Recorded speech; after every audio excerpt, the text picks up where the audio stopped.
They said she'd be grateful. A merchant's daughter, bought like livestock to save a drowning duke. Adrian Blackthorne signed the contract with a smirk. Her fortune would restore his crumbling name, and she'd disappear into obscurity like all dutiful wives. He never read her letters, never learned her name beyond the signature. But on the day Elara Voss walked into that cathedral, dressed in midnight silk and carrying the very ledger that exposed every lie he'd ever told, Adrian realized he hadn't bought a bride.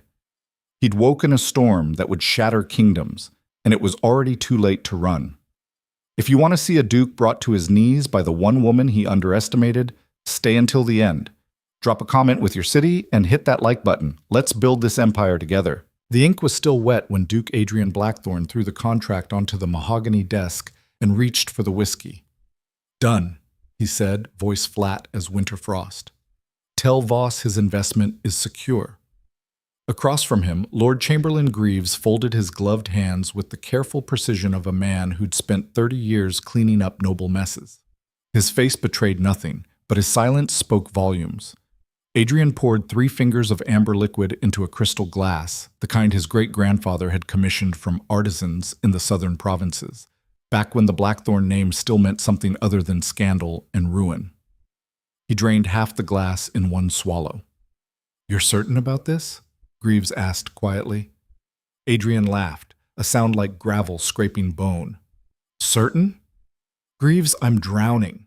The estate's mortgaged to the rafters, the tenants are starving, and I've got creditors circling like vultures. Voss offered me a lifeline wrapped in skirts and a dowry large enough to rebuild half the duchy. What's there to be uncertain about?" "Her." The word hung in the air like a noose. Adrian set the glass down harder than necessary. "She's a merchant's daughter, a tradesman's spawn with more money than breeding. She should be grateful I'm even giving her a title." "Have you read her letters?" "Why would I?" Adrian's lip curled. What could she possibly have to say that matters? The contract's signed, the money transfers in stages. She shows up, we perform the ceremony, and then she can spend her days doing whatever it is merchant daughters do: embroidery, charity work, staying out of my way. Greaves reached into his coat and withdrew a slim envelope, its seal already broken. He placed it on the desk between them like a gauntlet. "The third letter," he said. "She's sent one every week for 2 months. You haven't opened a single one." Adrian glanced at the envelope with the interest one might show a fly. And perhaps you should know who you're marrying."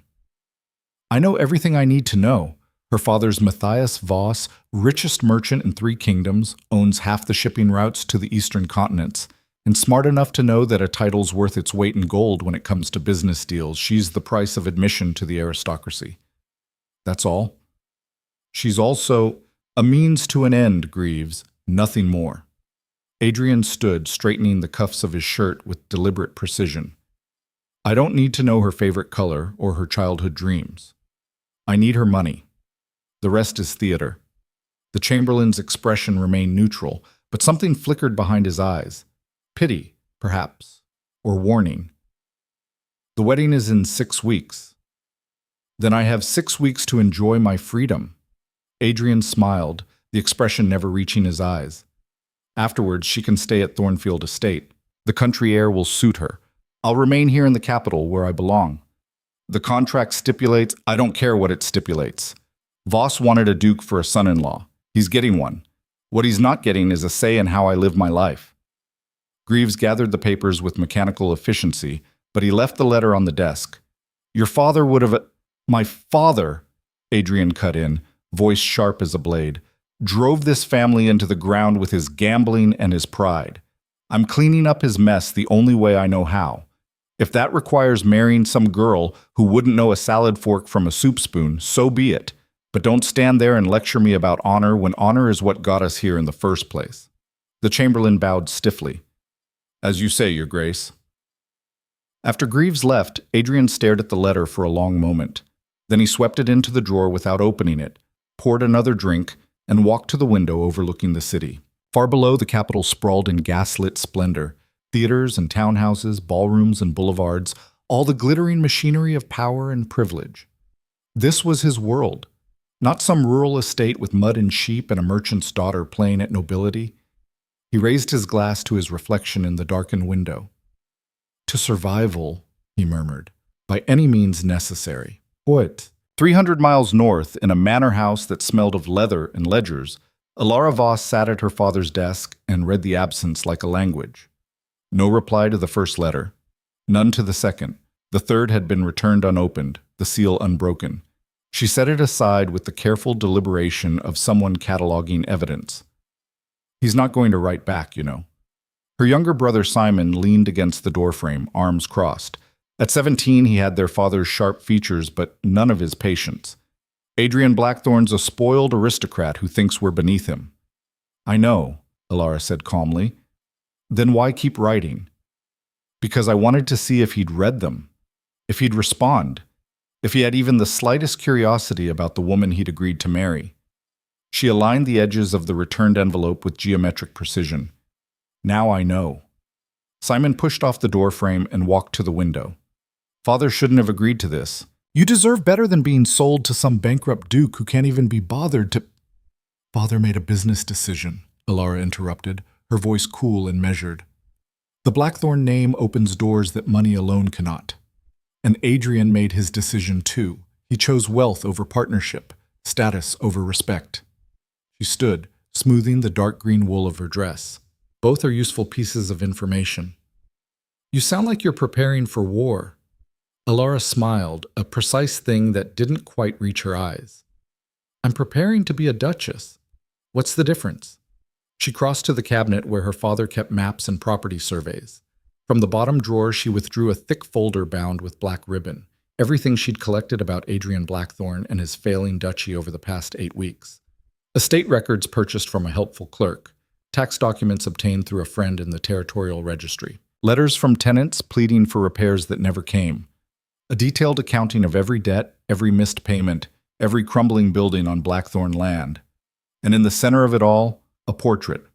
Adrian Blackthorne at 28, painted 3 years ago before the worst of the decline. Dark hair swept back from a face that could have been carved from marble. Sharp cheekbones, a jaw that suggested both cruelty and beauty, eyes the color of winter storms. He looked like something out of a fairy tale, the prince in the tower, untouchable and remote. But Elara had learned to read between the brushstrokes. The portrait showed a man in full ducal regalia, standing in front of Thornfield Estate's grand entrance. Except the artist had taken liberties. The columns were straight in the painting, the gardens manicured, the windows gleaming. In reality, according to the property survey, 2 of those columns were cracked. The gardens had gone to seed years ago, and half the windows on the east wing were boarded up. Even in art, Adrian Blackthorne was selling an illusion. What are you going to do? Simon asked quietly. Elara closed the folder and tied the ribbon with a neat bow. I'm going to give him exactly what he wants. Money, stability, a duchess who stays out of his way and doesn't embarrass him in public. That doesn't sound like you. It's not. She turned to face her brother, and for the first time there was fire in her voice. But he doesn't know that yet. While Adrian Blackthorne drinks champagne in the capital and pretends his world isn't collapsing, I'm going to rebuild his duchy from the ground up.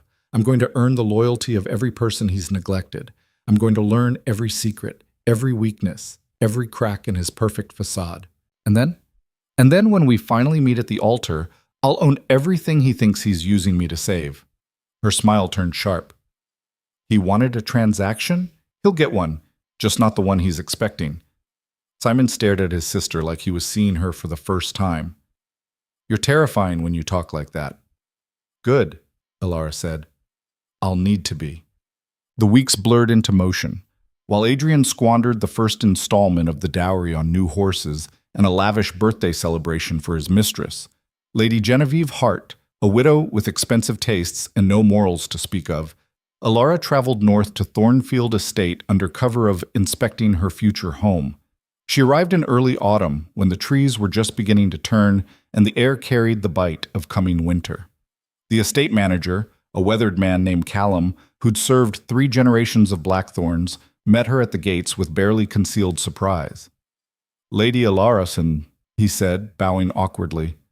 We weren't expecting, that is, His Grace didn't mention. His Grace is busy in the capital, Elara said smoothly, stepping down from the carriage. I thought I'd familiarize myself with the estate before the wedding. I hope that's not an inconvenience." Callum's eyes widened slightly. In 30 years of service, no Blackthorn bride had ever visited before the ceremony. Most were too intimidated, too sheltered, or too disinterested. This one looked at Thornfield's crumbling facade the way a general might survey a battlefield. "No inconvenience at all, my lady," Callum said carefully. "Though I should warn you, the estate is not what it once was." "I can see that."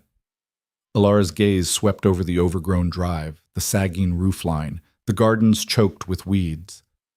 "How many staff remain?" 18, my lady, down from 60 in the old Duke's time." "And the tenants?" 300 farming families, give or take, most behind on rent. His Grace hasn't visited in 2 years?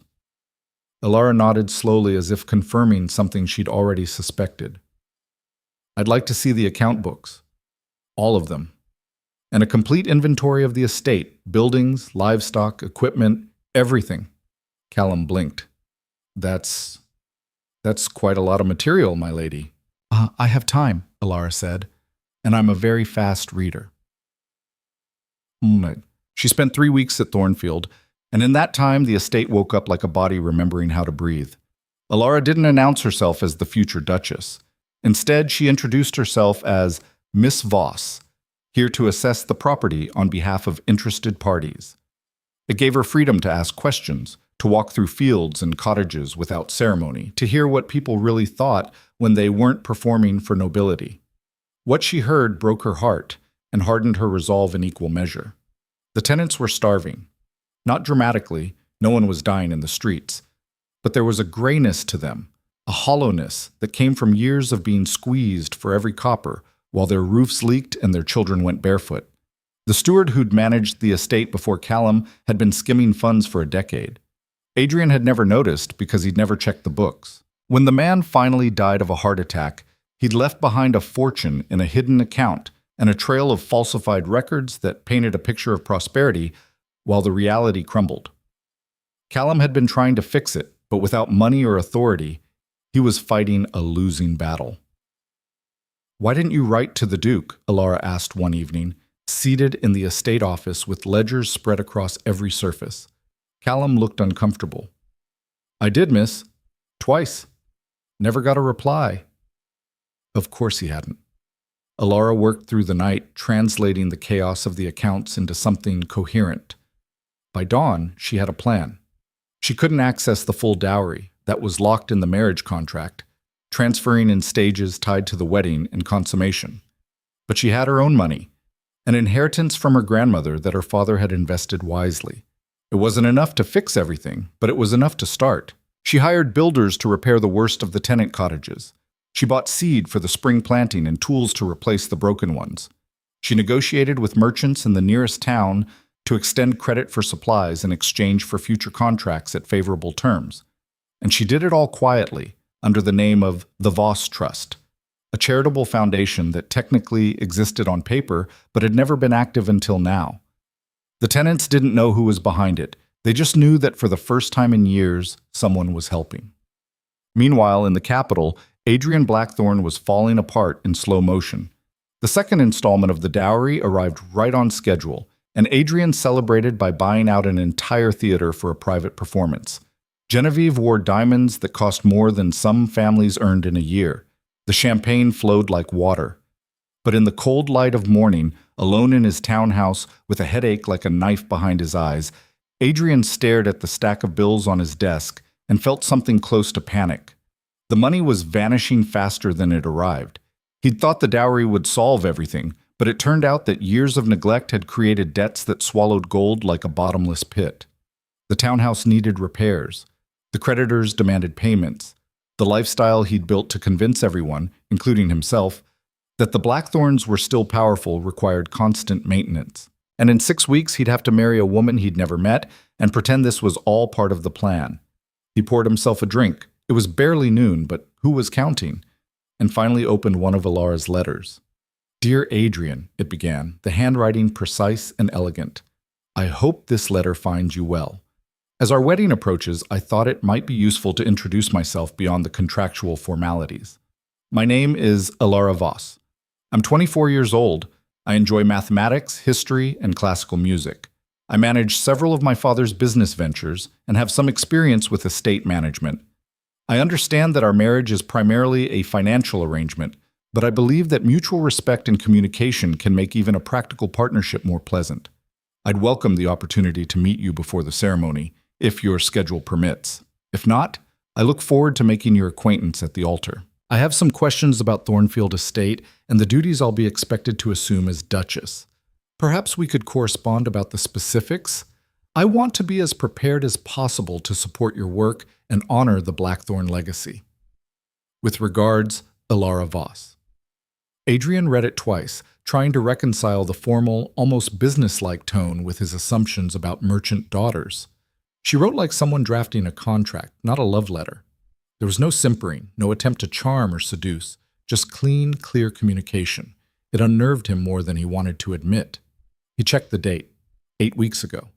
2 weeks before he'd even signed the contract. She'd been planning, preparing, thinking ahead while he'd been drowning in denial and expensive wine. Adrian crumpled the letter and threw it in the fire. He didn't need her questions or her efficiency. He needed her money, and once the wedding was over, she could take her mathematics and her estate management back to Thornfield, while he rebuilt his life here in the capital. That was the plan. It had to be. 3 days before the wedding, Elara returned to her father's house to prepare. Thornfield was stable now, not thriving, but breathing. The tenants had food and shelter. The most critical repairs were underway. Callum had orders to continue the work and keep it quiet. "You've done more in 3 weeks than Blackthorn's done in 3 years," he'd said when she left. "Begging your pardon, miss, but that man doesn't deserve you." Elara had smiled faintly. "Perhaps not, but I'm not doing this for him." Now, standing in front of the mirror in her childhood bedroom while her mother fussed over the wedding dress, Elara barely recognized herself. The gown was midnight blue silk, so dark it looked black in certain lights, a deliberate choice that had scandalized the dressmaker. Brides wore white or cream or pale gold, not colors that suggested morning or midnight. But Elara wasn't interested in tradition. The dress was cut like armor, structured bodice, long sleeves, a train that moved like water. No lace, no flowers, no soft romantic details, just clean lines and expensive fabric that whispered power with every movement. And at her throat, a necklace that had taken weeks to track down, the Blackthorn serpent, a piece of lost family jewelry that Adrian's grandfather had sold to cover gambling debts 40 years ago. Elara had found it in a private collection in the southern provinces and bought it for 3 times its worth. The serpent was wrought in white gold and emeralds, coiled in an eternal circle biting its own tail. It had belonged to every Blackthorn duchess for 200 years. Until Adrian's family had broken that chain. Elara fastened it around her neck and met her own eyes in the mirror. "You don't have to do this," her mother said quietly. "We could call it off. Your father would understand." "I know," Elara said, "but I'm not walking away. Not now." "Why not?" Elara touched the serpent at her throat. "Because he thinks I'm the one being bought, and I'm going to teach him exactly how much that arrogance costs." The wedding was held in the Grand Cathedral, a monument to power and tradition that had hosted centuries of noble marriages. Adrian stood at the altar in full ducal regalia, trying not to think about the fact that half the people in attendance were creditors he owed money to, and the other half were rivals who'd come to watch him humiliate himself by marrying beneath his station. Lord Pemberton was in the 3rd row, smirking. Lady Ashford whispered behind her fan to the woman beside her. Even Genevieve was here, draped in black velvet like she was mourning his freedom. The organ music swelled. Adrian straightened his shoulders and prepared to endure. And then Elara Voss walked through the cathedral doors, and the world stopped breathing. She wasn't what he'd expected, some nervous girl overwhelmed by the grandeur, clutching her father's arm and trying not to trip. She walked alone, her stride measured and deliberate, her head high. The midnight silk of her dress moved like living shadow, and the Blackthorn serpent gleamed at her throat like a brand. Adrian felt the shock ripple through the assembled nobility. That necklace hadn't been seen in decades. Everyone knew the story of its loss, another symbol of Blackthorn decline. And here she was, wearing it like she owned it, because she did. Elara reached the altar and met Adrian's eyes for the first time. Hers were gray, the color of winter storms, and absolutely fearless. "Your Grace," she said softly, her voice carrying just far enough. Adrian's prepared smile froze on his face. Up close she was striking, not beautiful in the conventional sense, but arresting. Sharp cheekbones, a mouth that suggested both control and defiance, intelligence burning in her gaze like cold fire. This was not a girl who would disappear into the countryside and leave him alone. This was a problem he hadn't anticipated. The ceremony proceeded with mechanical efficiency. Adrian heard himself speak the vows, heard Elara's clear, unwavering responses. They exchanged rings, his family's, hers new and simple. The bishop pronounced them married. And through it all, Elara never looked away from him, never flinched, never showed anything but perfect, unshakable composure. When the bishop said, "You may kiss your bride," Adrian leaned in and whispered, low enough that only she could hear, "I hope you know what you've gotten yourself into." Elara's lips curved in something that wasn't quite a smile. She whispered back, her breath cool against his ear, "I could say the same to you, Your Grace." Then she kissed him, brief, formal, and absolutely controlled, and turned to face the crowd as Duchess Blackthorn. The applause was polite, lukewarm. But as they walked back down the aisle together, Adrian felt eyes on them like weights. They weren't looking at him anymore. They were looking at her. Waltz. The wedding breakfast was held in the Blackthorn townhouse, a last desperate show of wealth that had cost Adrian most of the third dowry installment. Tables groaned under elaborate displays of food. Musicians played in the corner. Servants moved through the crowd with champagne and whispered gossip. Adrian circulated among the guests, playing his role perfectly. The charming duke, the grateful husband, the man who'd salvaged his fortune through a brilliant match. Genevieve watched from across the room with murder in her eyes, but he ignored her. Elara stood near the window, accepting congratulations with calm grace. She didn't gush or simper. She simply listened, responded with measured intelligence, and moved on. Adrian found himself watching her despite himself. Lord Pemberton cornered him by the fireplace. "Congratulations, Blackthorn. You've done well for yourself." "Thank you," Adrian said with a smile that showed teeth. "Of course," Pemberton continued, swirling his wine, "marrying a merchant's daughter is rather unconventional, but desperate times and all that." Adrian's jaw tightened. "Miss Voss brings considerable assets to the marriage." "I'm sure she does." Pemberton's smile was venomous. "Though I wonder what she thinks she's gaining. A title, certainly, but a title attached to a duchy that's falling apart isn't worth much, is it?" Before Adrian could respond, Elara appeared at his elbow like a ghost.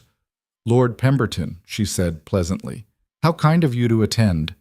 Pemberton blinked, thrown off balance. "Lady Blackthorn, congratulations." "Thank you. I couldn't help overhearing your concern about the duchy's finances." Her smile was sharp as broken glass. "It's quite thoughtful of you to worry. Though I should mention that as of this morning, the Blackthorn estates have been fully audited and restructured. All outstanding debts have been consolidated under new terms, and the revenue projections for the next 5 years show a return to pre-recession levels." Pemberton's face went slack. "I wasn't aware." "Of course you weren't," Elara said gently. "The details haven't been made public yet. But since you expressed such interest in my husband's affairs, I thought you'd want to know." She tilted her head. "Unless your concern was less about genuine worry and more about schadenfreude, in which case I'm afraid I'll have to disappoint you." Adrian stared at his wife, as she systematically dismantled Pemberton's smirk with nothing but calm facts and a smile that could cut steel. Pemberton muttered something about needing to speak to someone else and fled. When he was gone, Adrian turned to Elara. "What the hell was that?" "That," she said calmly, "was me protecting your reputation. You're welcome.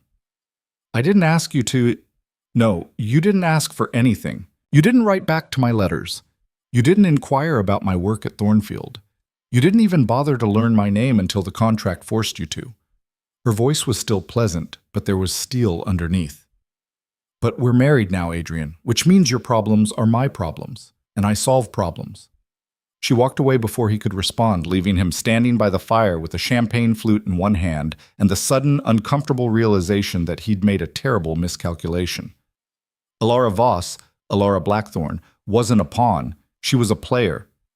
And the game had just begun. The carriage rattled through the capital's cobblestone streets as dawn broke gray and cold over the rooftops. Inside, Adrian and Elara sat on opposite benches, the space between them thick with unspoken warfare.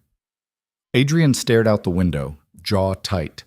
The wedding breakfast had ended near midnight, and they'd been expected to leave together for the traditional wedding night at his townhouse. But Elara had made it clear, with nothing more than a pointed glance at her trunks being loaded onto a different carriage, that she had other plans. "Thornfield," she'd told the driver. "We leave at first light. Not we should discuss this. Not if you agree." Just a statement of fact, delivered with the calm certainty of someone who'd already made the decision and saw no reason to debate it. Adrian had considered arguing, considered reminding her that he was the Duke, that this was his marriage, his life, his authority. But with half the wedding guests still lingering and Pemberton's smirk burned into his memory, he'd swallowed his pride and climbed into the carriage beside her. Now, watching the city disappear behind them, he felt control slipping through his fingers like water. "You can't just commandeer my life," he said finally, breaking the silence. Elara didn't look up from the notebook balanced on her lap, where she was making neat columns of figures by the dim light of the carriage lamp. "I'm not commandeering anything. I'm managing assets that are legally half mine as of last night. Thornfield isn't half yours. The marriage contract says otherwise." She turned a page with precise fingers. Section 7, Clause 3. All properties and holdings become joint marital assets upon consummation or 6 months after the ceremony, whichever comes first. Since consummation seems unlikely given that you can barely stand to look at me, we'll operate under the 6-month timeline. But the dowry transfers have already begun, which means I have legal standing to participate in estate management immediately. Adrian's hands clenched on his knees. "You memorized the contract." "Of course I did. Didn't you?" He had. But hearing her quote it back to him with the cool precision of a lawyer made him feel like a child being lectured by a governess. "What exactly do you think you're going to accomplish at Thornfield?" he asked, voice sharp. "It's a ruin. The tenants are barely productive, the buildings are falling apart, and the land hasn't turned a profit in a decade. Going there won't change that." "You're right," Elara said, still writing. "Going there won't change it. But I've been there for 3 weeks already, and I've changed quite a bit." The carriage hit a rut. Adrian grabbed the hand strap to steady himself. "What are you talking about?" "I visited Thornfield before the wedding, under an assumed name so as not to draw attention." She closed the notebook and finally met his eyes. "I reviewed the estate accounts, spoke with the tenants, assessed the damage your neglect has caused over the past 5 years. Adrian felt ice slide down his spine. "You had no right. I had every right. I was about to become Duchess of an estate I'd never seen, married to a man I'd never met, with no information except what was in the contract and the rumors circulating through the capital. So I did what any sensible person would do. I investigated." "And what did your investigation reveal?" His tone was mocking, defensive. "That you're either incompetent or willfully blind, possibly both." Elara's voice remained calm, factual. "Your tenants are starving because your former steward embezzled funds for a decade and you never noticed. Your buildings are collapsing because you haven't authorized repairs in 5 years. Your land is underproducing because you won't invest in seeds or equipment. And you've been bleeding money in the capital while the foundation of your duchy crumbles." Each word landed like a blow. Adrian's face went hot, then cold.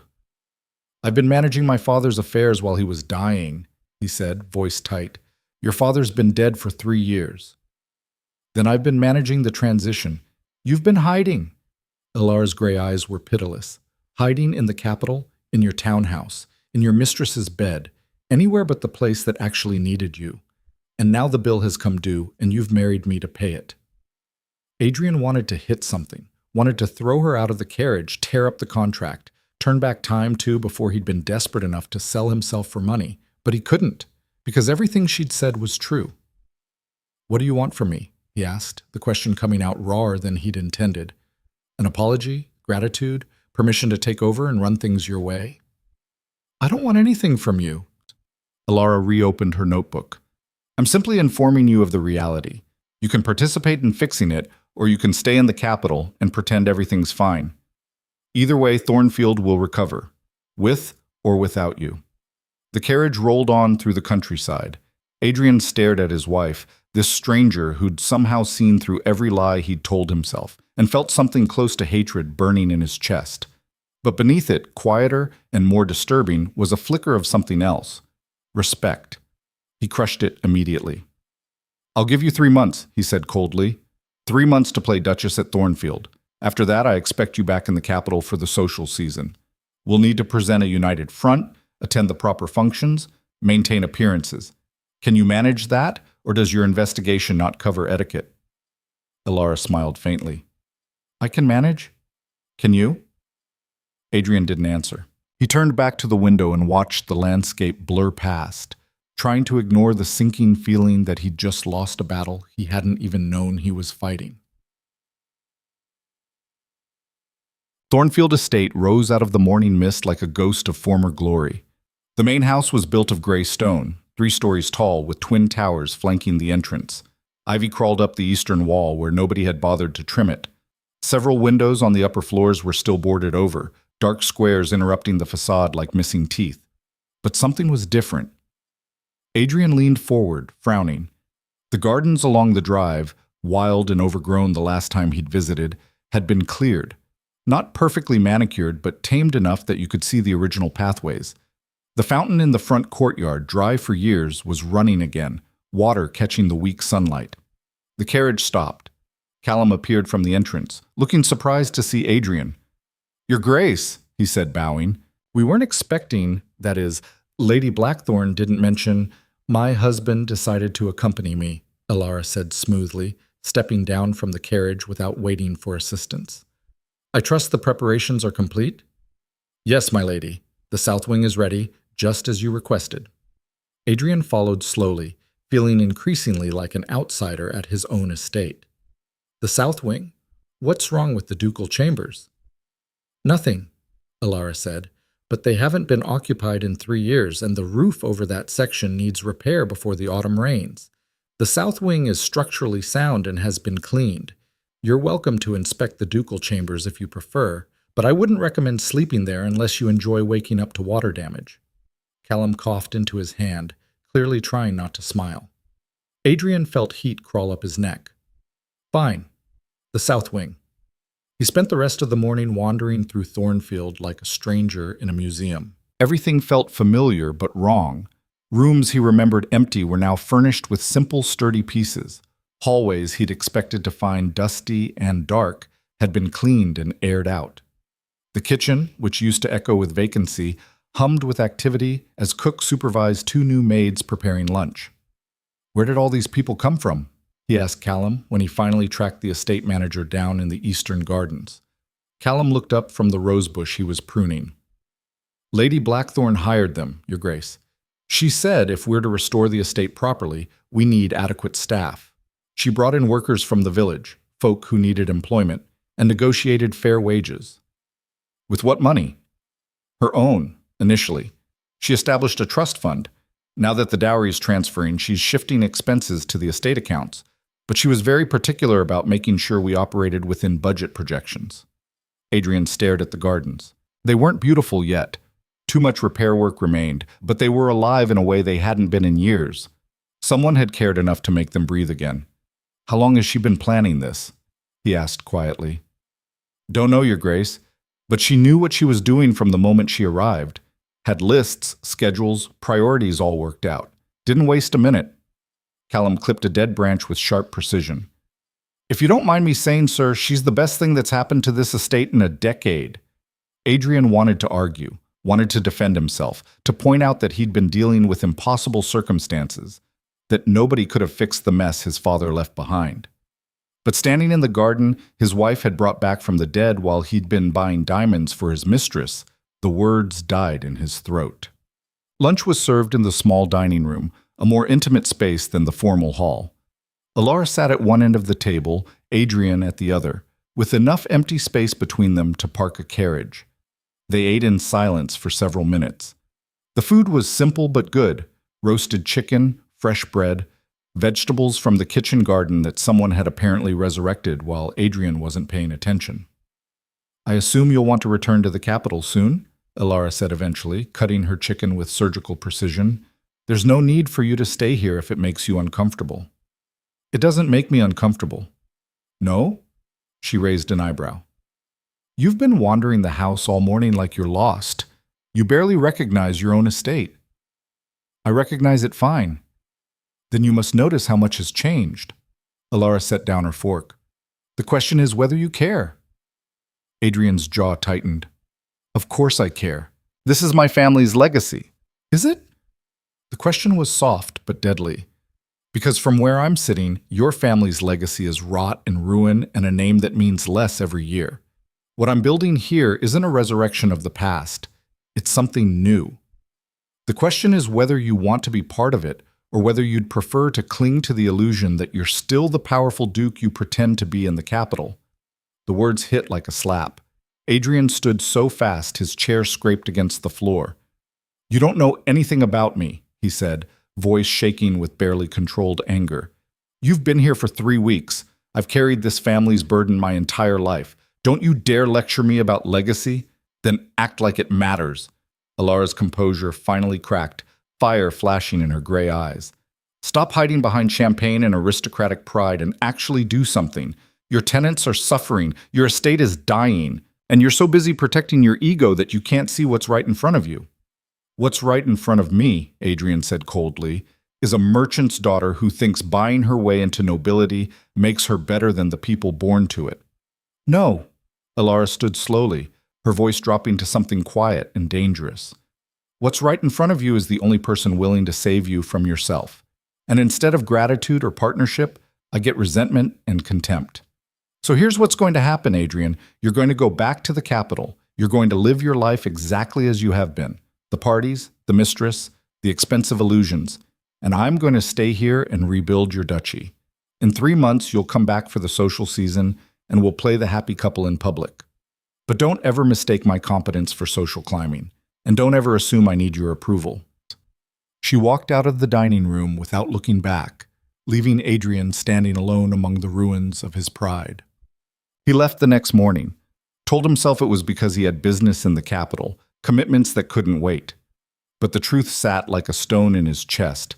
He couldn't bear to stay at Thornfield and watch Elara do in weeks what he'd failed to accomplish in years. The carriage ride back felt longer than the journey out. He arrived at his townhouse near sunset and immediately sent word to Genevieve. She arrived within the hour, draped in burgundy silk, her dark hair perfectly arranged. "I heard you ran off to the countryside with your little bride," she purred, settling onto the sofa in his study. "How domestic of you." "It was a disaster," Adrian said, pouring himself a whiskey he didn't need but desperately wanted. "She's taken over the entire estate, hiring staff, making repairs, reorganizing accounts, acting like she owns the place." "Doesn't she, legally speaking?" "It's my family's estate that she's saving with her money." Genevieve accepted the wine he handed her, swirling it thoughtfully. "Honestly, darling, I don't see the problem. She's stuck in the country playing farmer, and you're here with me. Isn't that what you wanted?" It was. Exactly what he'd wanted. So why did it feel like defeat? "She called me incompetent," Adrian said, the words tasting bitter. "In my own house. Said I've been hiding instead of managing my responsibilities." "Well," Genevieve sipped her wine. "Have you?" Adrian stared at her. "Whose side are you on?" "Yours, darling, always." She set down the glass and crossed to him, running a hand down his chest. "But I'm also practical. Your little merchant bride has money and ambition. Let her spend both fixing your crumbling estate while you enjoy civilization. When she's done, you'll reap the benefits without having to live like a peasant. It's actually quite brilliant." She kissed him, and Adrian let himself fall into the familiar comfort of it. The ease of someone who expected nothing from him except money and attention, someone who didn't look at him with disappointed fire in her eyes. But even as Genevieve wrapped herself around him, even as he tried to lose himself in the distraction, he couldn't stop thinking about Elara's voice. The only person willing to save you from yourself. Well, the weeks blurred together in a haze of parties and performances, each more extravagant than the last. Adrian threw himself into the social season with desperate energy, determined to prove that he was still relevant, still powerful, still the Duke of Blackthorn that commanded respect. The money from the dowry flowed like wine, and Adrian matched it drink for drink. He bought new horses, thoroughbreds that cost a fortune but looked magnificent. He hosted a gala that had half the peerage talking. He showered Genevieve with gifts that made her coo and purr and tell him how generous he was. And every week, like clockwork, reports arrived from Thornfield. Not from Elara herself, she didn't write to him at all, but from Callum, who'd apparently been instructed to keep the Duke informed of estate business. The reports were dry, factual, and devastating in their implications. Tenant cottages, repairs 60% complete, estimated full completion by winter, spring planting, yields projected 40% above last year, new irrigation system proving effective, staff, 28 positions filled, morale significantly improved, several families requesting to return to estate work, revenue projections, on track to meet 5-year recovery plan established by Her Grace. Every report was a knife in his ribs, every success a reminder of his failures. Adrian threw the latest one into the fire and poured another drink. "You're brooding again," Genevieve observed from the doorway. She was dressed for the opera, diamonds glittering at her throat. "It's terribly unattractive." "I'm not brooding. I'm thinking." "About her?" Adrian didn't answer. Genevieve laughed, a sound like breaking glass.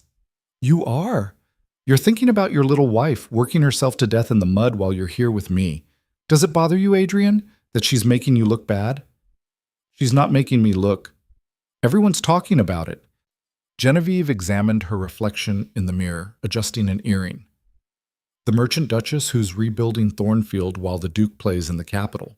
Some people think it's romantic, the devoted wife saving her husband's legacy. Others think it's pathetic, that you've become a kept man living off her family's money while she does the real work.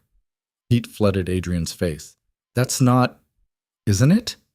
She turned to face him, and for the first time there was something sharp beneath her beauty. "You married her for money, Adrian. Everyone knows it. The only question is whether you're man enough to actually do something with it, or whether you're going to let a woman half your breeding show you up." "Get out!" Genevieve's eyes widened slightly. "What?" "Get out of my house. Now." "Adrian, darling, I didn't mean—" "Yes, you did." He stood, shaking with fury he couldn't fully name. "You meant every word. And you're right. But I don't need you to tell me what I already know." She stared at him for a long moment, something ugly flickering across her face. Then she gathered her skirts with exaggerated dignity. "Fine. But don't come crawling back when you realize she's just using you for the title. Merchants don't marry dukes for love, Adrian. They marry them for legitimacy. Once she has what she wants, she'll discard you like trash." The door slammed behind her. Adrian stood alone in the study, surrounded by expensive furniture bought with his wife's money, and felt something inside him finally, irrevocably crack. He showed up at Thornfield 3 days later, unannounced, with 2 trunks and a hollow feeling in his chest. Callum met him at the door, surprise written all over his weathered face. "Your Grace, where is she?" "Lady Blackthorn's in the North Fields, inspecting the harvest preparations. Should I send—" "No, I'll find her myself." Adrian walked through the estate, and with every step, the changes hit him like accusations. The repairs weren't just functional, they were beautiful. Someone had restored the original stonework on the fountain, replanted the formal gardens with roses that were already blooming, fixed the chapel's stained glass windows so that colored light spilled across the courtyard. This wasn't survival. This was resurrection. He found Elara standing in a field of late summer wheat, talking to a farmer about crop rotation. She wore a simple dress the color of ash, her hair pulled back in a practical braid. No jewelry except this blackthorn serpent at her throat, which caught the sunlight and gleamed like a warning. She looked up as he approached, no surprise in her expression. "Adrian, I wasn't expecting you until the social season." "I know." He stopped a few feet away, suddenly uncertain. I wanted to see what you've done. And? It's remarkable. The admission cost him, but it was true. I didn't think it was possible to... He stopped, searching for words. You've done more in 2 months than I managed in 5 years. Something shifted in Elara's expression, a softening so subtle he almost missed it. I had resources you didn't.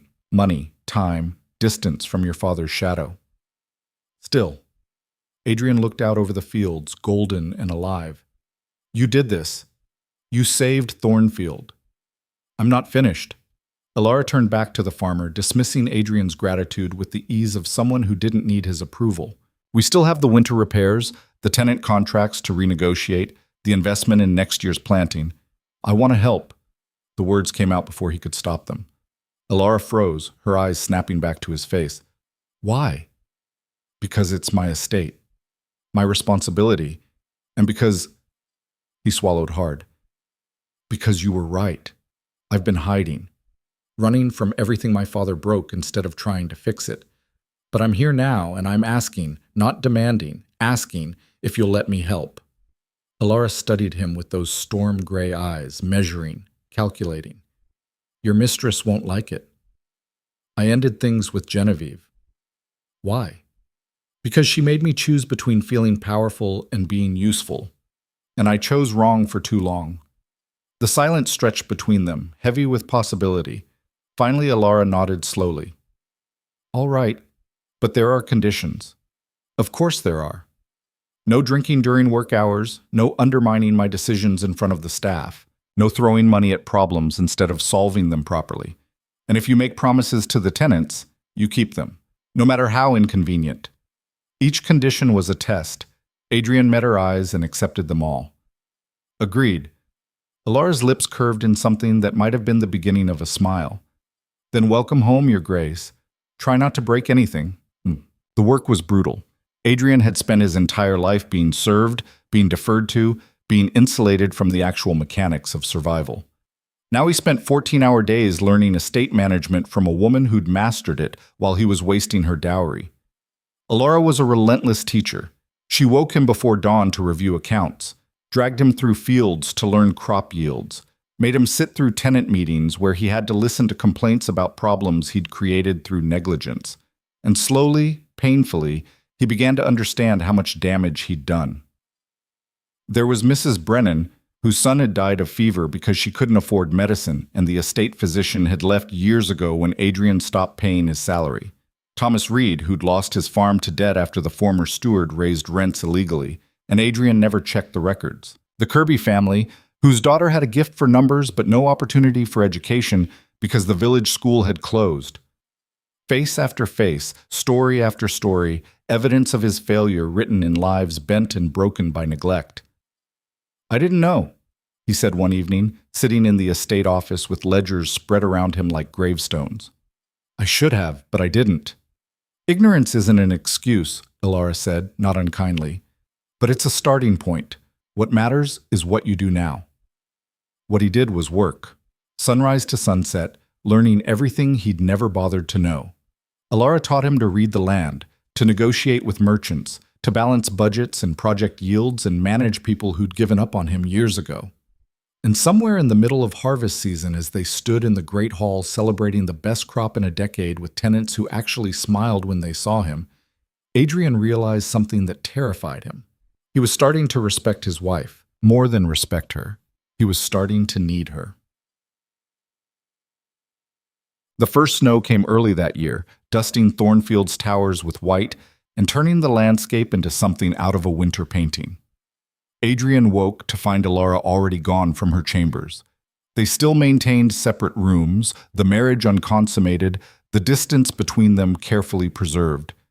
He found her in the library, surrounded by papers, planning next year's improvements with the same fierce concentration she brought to everything. You should rest, he said from the doorway. She looked up, and he was struck again by how alive she looked here. No society mask, no careful composure, just raw intelligence and determination burning bright. I'll rest when the work's done. The work's never done. You taught me that. Elara smiled faintly. I did, didn't I? She set down her pen. What do you want, Adrian? To thank you. He crossed the room slowly, aware that they were alone in a way they rarely were, no servants or tenants or work to buffer the space between them. For everything you've done. Not just for the estate, but for me. You could have taken over and pushed me aside. Instead, you made me part of it. I didn't do it for gratitude. I know. You did it because it was right. Because Thornfield deserved better, and you were the only one willing to give it. He stopped a few feet away, close enough to see the flecks of darker gray in her eyes. But I'm grateful anyway. Something shifted in Elara's expression, a wall lowering, a softness emerging. You've changed, she said quietly. The man who married me 3 months ago wouldn't have noticed tenant names, let alone cared about their children. Now you know everyone on the estate. I had a good teacher. You had a furious wife who wanted to prove a point. And did you? Prove it? Elara's smile turned complex, layered with emotions he couldn't quite name. I'm not sure anymore. Somewhere between proving you wrong and rebuilding this place, I started to think maybe... She stopped, shaking her head. Never mind. Maybe what? Maybe this could be more than a transaction. The admission seemed to cost her. Maybe we could actually be partners instead of adversaries. Adrian's heart did something complicated in his chest. He'd spent months resenting her, then respecting her, then needing her. But this was different. This was want, sharp and terrifying, and completely inappropriate for a marriage built on contracts and convenience. Elara! The library door burst open. Callum stood there, face white, breathing hard. Your Grace, my lady, you need to come to the village, now. The urgency in his voice killed whatever Adrian had been about to say. What happened? It's the Kirby farm, fire. The whole family's trapped inside. They ran. Through snow and darkness, across fields Adrian now knew by heart, toward smoke rising black against the white sky. By the time they arrived, half the village was there. Bucket chains forming, people shouting, chaos everywhere, and at the center of it, the Kirby farmhouse blazing like a torch. Where are they? Elara demanded, grabbing the nearest farmer. Still inside. John went in after his daughter. Neither came out. Without hesitation, Elara started toward the house. Adrian caught her arm. No, you'll die. Then we both will. She pulled free and ran for the burning building. Adrian followed, heart in his throat, into smoke and fire, and the sound of timbers cracking overhead. They found John Kirby collapsed near the stairs, daughter clutched in his arms, both unconscious from the smoke. I've got him! Adrian shouted, hauling the man up. Get the girl!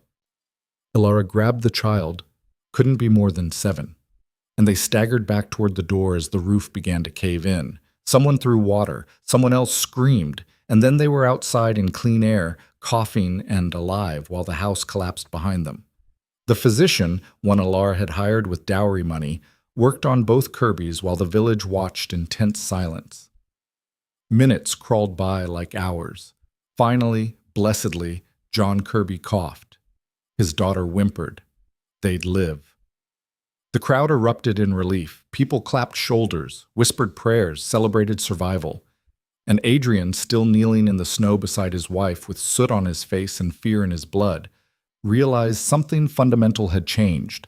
These people weren't tenants anymore. They were his people. Thornfield wasn't a burden. It was home. And Elara, fierce, brilliant, impossible Elara, wasn't just his wife. She was the woman who taught him what it meant to actually give a damn. He looked at her and she looked back, and in that moment of shared terror and triumph, something unspoken passed between them. This was no longer a transaction. This was something far more dangerous. This was real. The smoke still clung to Adrian's clothes 3 hours later as he stood in the estate office, staring at the wreckage of his assumptions. Elara sat across from him, face pale beneath the soot smudges, hands wrapped around a cup of tea she hadn't touched. The Kirby family was safe. Bruised, burned, but alive. The house was ash. And somewhere in the chaos of the rescue, something between Adrian and his wife had shifted from professional partnership into territory neither of them knew how to navigate. The fire wasn't an accident, Callum said quietly from the doorway, holding a charred piece of wood. This is deliberate. Someone soaked the foundation in lamp oil before setting it. The words dropped into the room like stones into still water. Adrian's head snapped up. What? There's evidence all around the perimeter, and this? Callum held up the wood, revealing crude lettering burned into the grain. They left a message. Elara stood slowly and took the plank. Her expression went deadly still as she read, "Merchants don't belong." Who? Adrian's voice was ice and fury. Who would do this? Could be anyone. Callum's weathered face was grim. There's been talk in the village. Not everyone's happy about the changes Her Grace has made. Some of the older families think she's overstepping, that a merchant's daughter has no business running a duchy, even if she's married to you. That's insane. That's aristocracy. Elara set the plank down with controlled precision, but Adrian saw her hands shake. Blood matters more than competence to some people. They'd rather watch Thornfield burn than see someone like me save it. Adrian felt rage building in his chest, hot and unfamiliar. We'll find who did this. We'll make an example. No. Elara's voice cut through his anger like a blade. You'll make it worse. If you come down hard, you'll prove their point, that I need my husband to fight my battles, that I'm weak. You ran into a burning building to save a child. Nobody could call you weak. They already do. Behind my back, in whispers I'm not supposed to hear. She met his eyes, and for the first time since he'd met her, Adrian saw genuine pain beneath her armor. I'm the merchant duchess, the social climber who bought her way into nobility. No matter what I accomplish, that's all some people will ever see. The truth of it settled over Adrian like frost.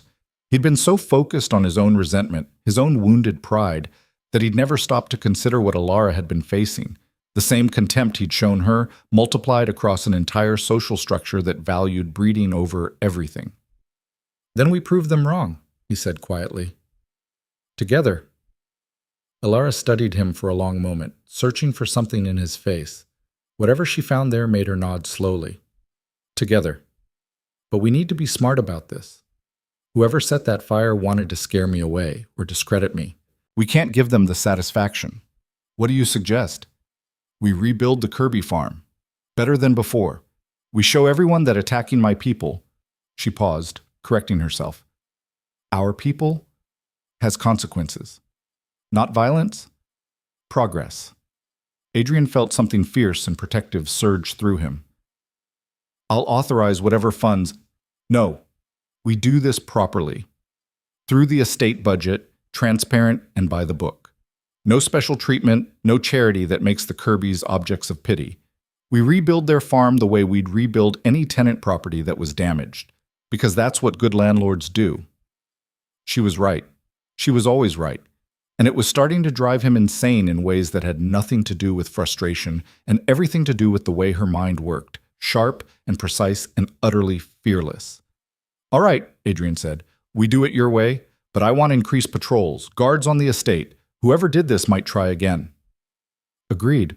Elara stood, swaying slightly. The adrenaline was wearing off, leaving exhaustion in its wake. Adrian caught her elbow.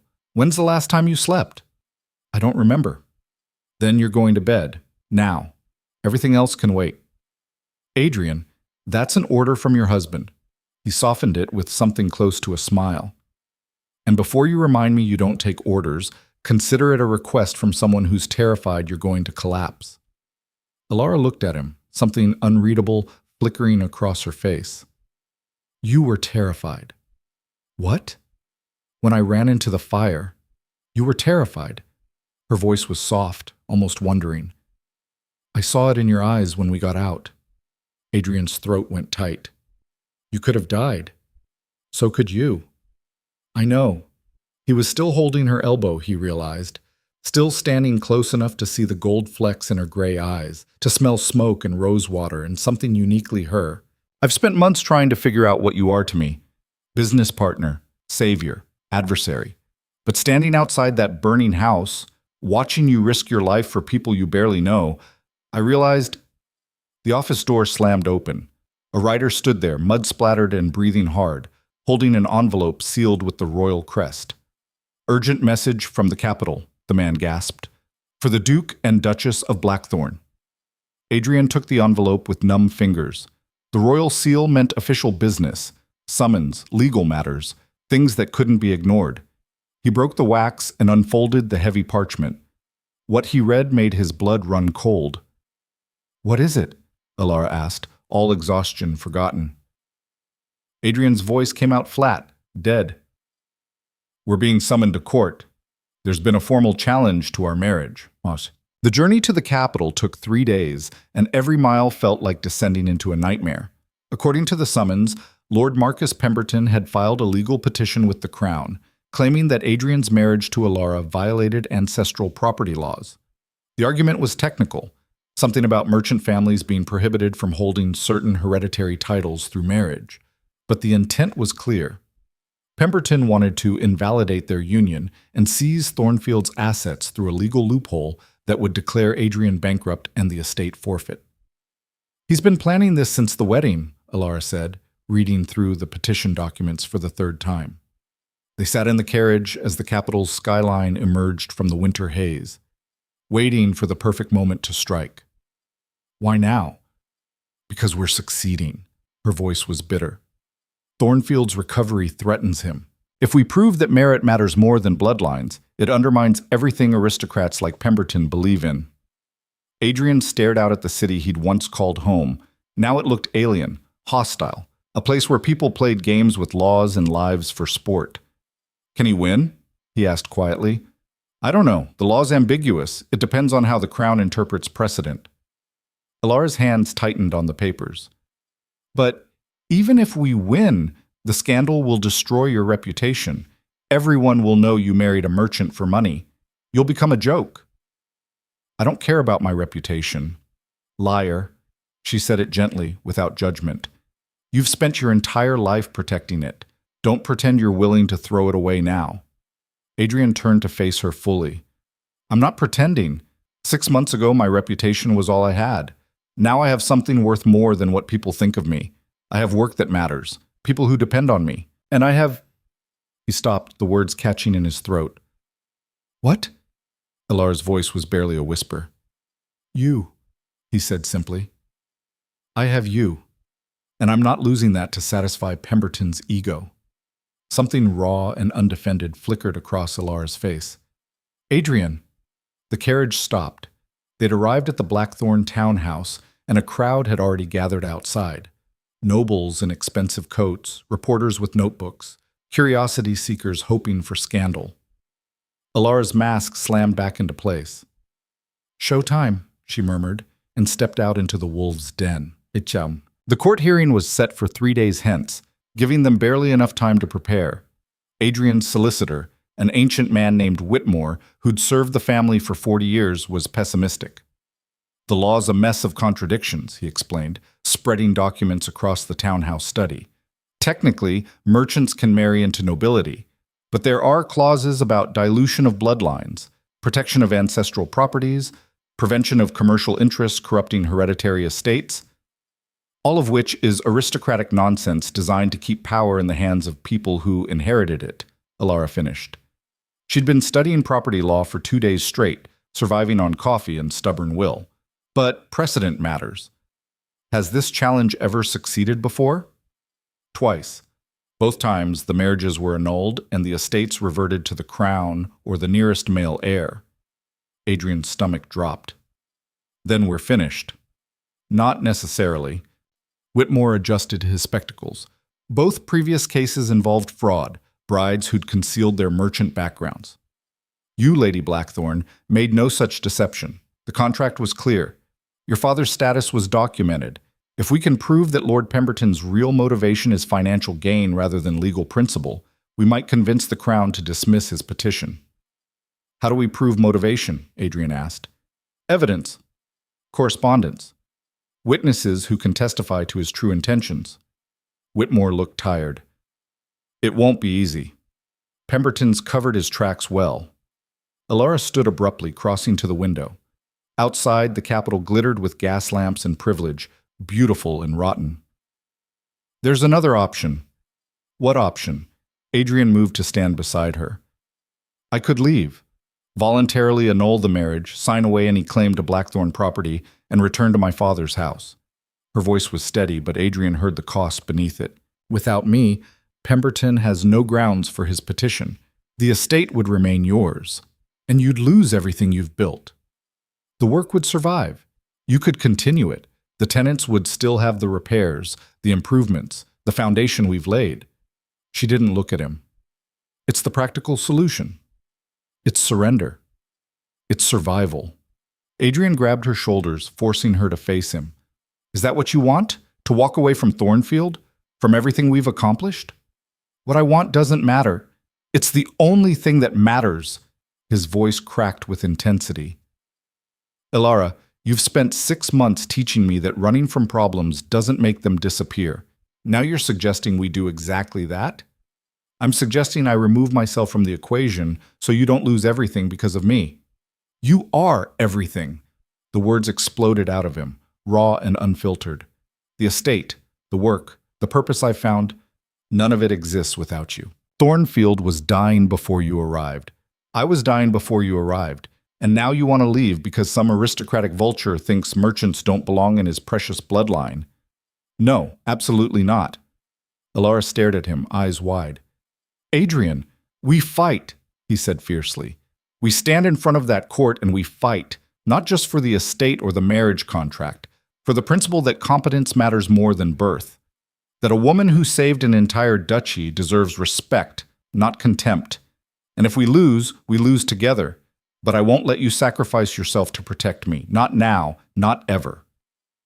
For a long moment, Elara said nothing. Then slowly she reached up and touched his face, the first time she'd initiated contact since their wedding day. You really have changed, she whispered. You changed me. I terrified you into competence. That too. Adrian covered her hand with his. But somewhere along the way, it became something else. Something I don't have words for yet, but I know I'm not losing it without a fight. Elara's eyes were bright with unshed tears. Then we fight. Together. Bussy. The hearing took place in the High Court chamber, a cavernous room designed to intimidate. Marble columns soared toward vaulted ceilings painted with scenes of mythological justice. The royal magistrate, Lord Chancellor Ashford, sat elevated on a platform that made everyone else feel small and judged. Pemberton's legal team filled 3 entire benches, an army of solicitors armed with precedents and contempt. Pemberton himself sat at the center like a spider, smiling with perfect aristocratic cruelty. Adrian and Elara sat alone except for Whitmore, facing down the weight of centuries of tradition. The Chancellor called the court to order. Lord Pemberton, present your petition. Pemberton rose every inch the confident nobleman. Your Honor, I bring this matter before the court not out of personal animosity, but out of concern for the integrity of our hereditary system. The marriage between Duke Adrian Blackthorn and Miss Elara Voss, he emphasized the miss, making it sound like an insult, violates the fundamental principles that protect our ancestral estates from commercial corruption. He went on for 20 minutes, citing laws that dated back 200 years, painting a picture of Elara as a gold-digging merchant who'd manipulated her way into nobility.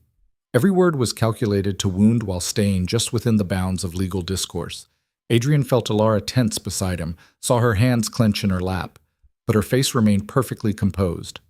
When Pemberton finished, the Chancellor turned to Whitmore. The defense may respond. Whitmore stood, shuffling papers with hands that shook slightly. Your Honor, my client's marriage was conducted legally and transparently.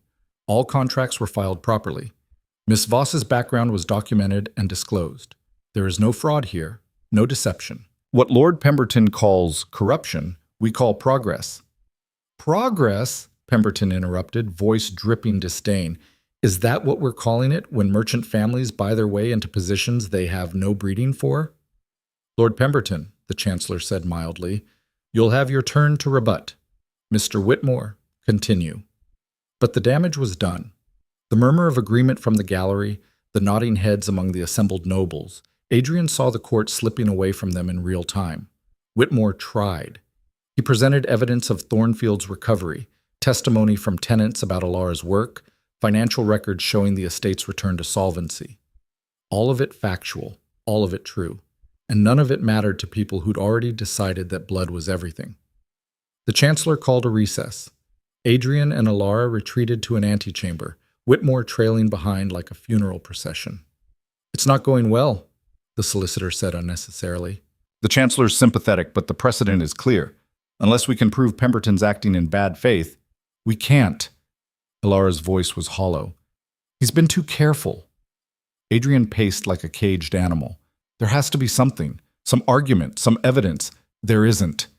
She said it with terrible finality. We're going to lose. I won't accept that. You don't have a choice.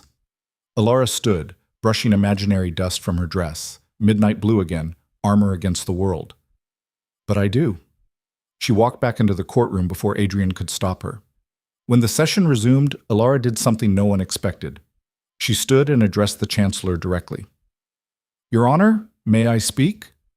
Pemberton's smile widened. Oh, this should be entertaining. The Chancellor looked surprised. Lady Blackthorn, you're not a trained advocate. I'm the subject of this petition. I have a right to speak on my own behalf.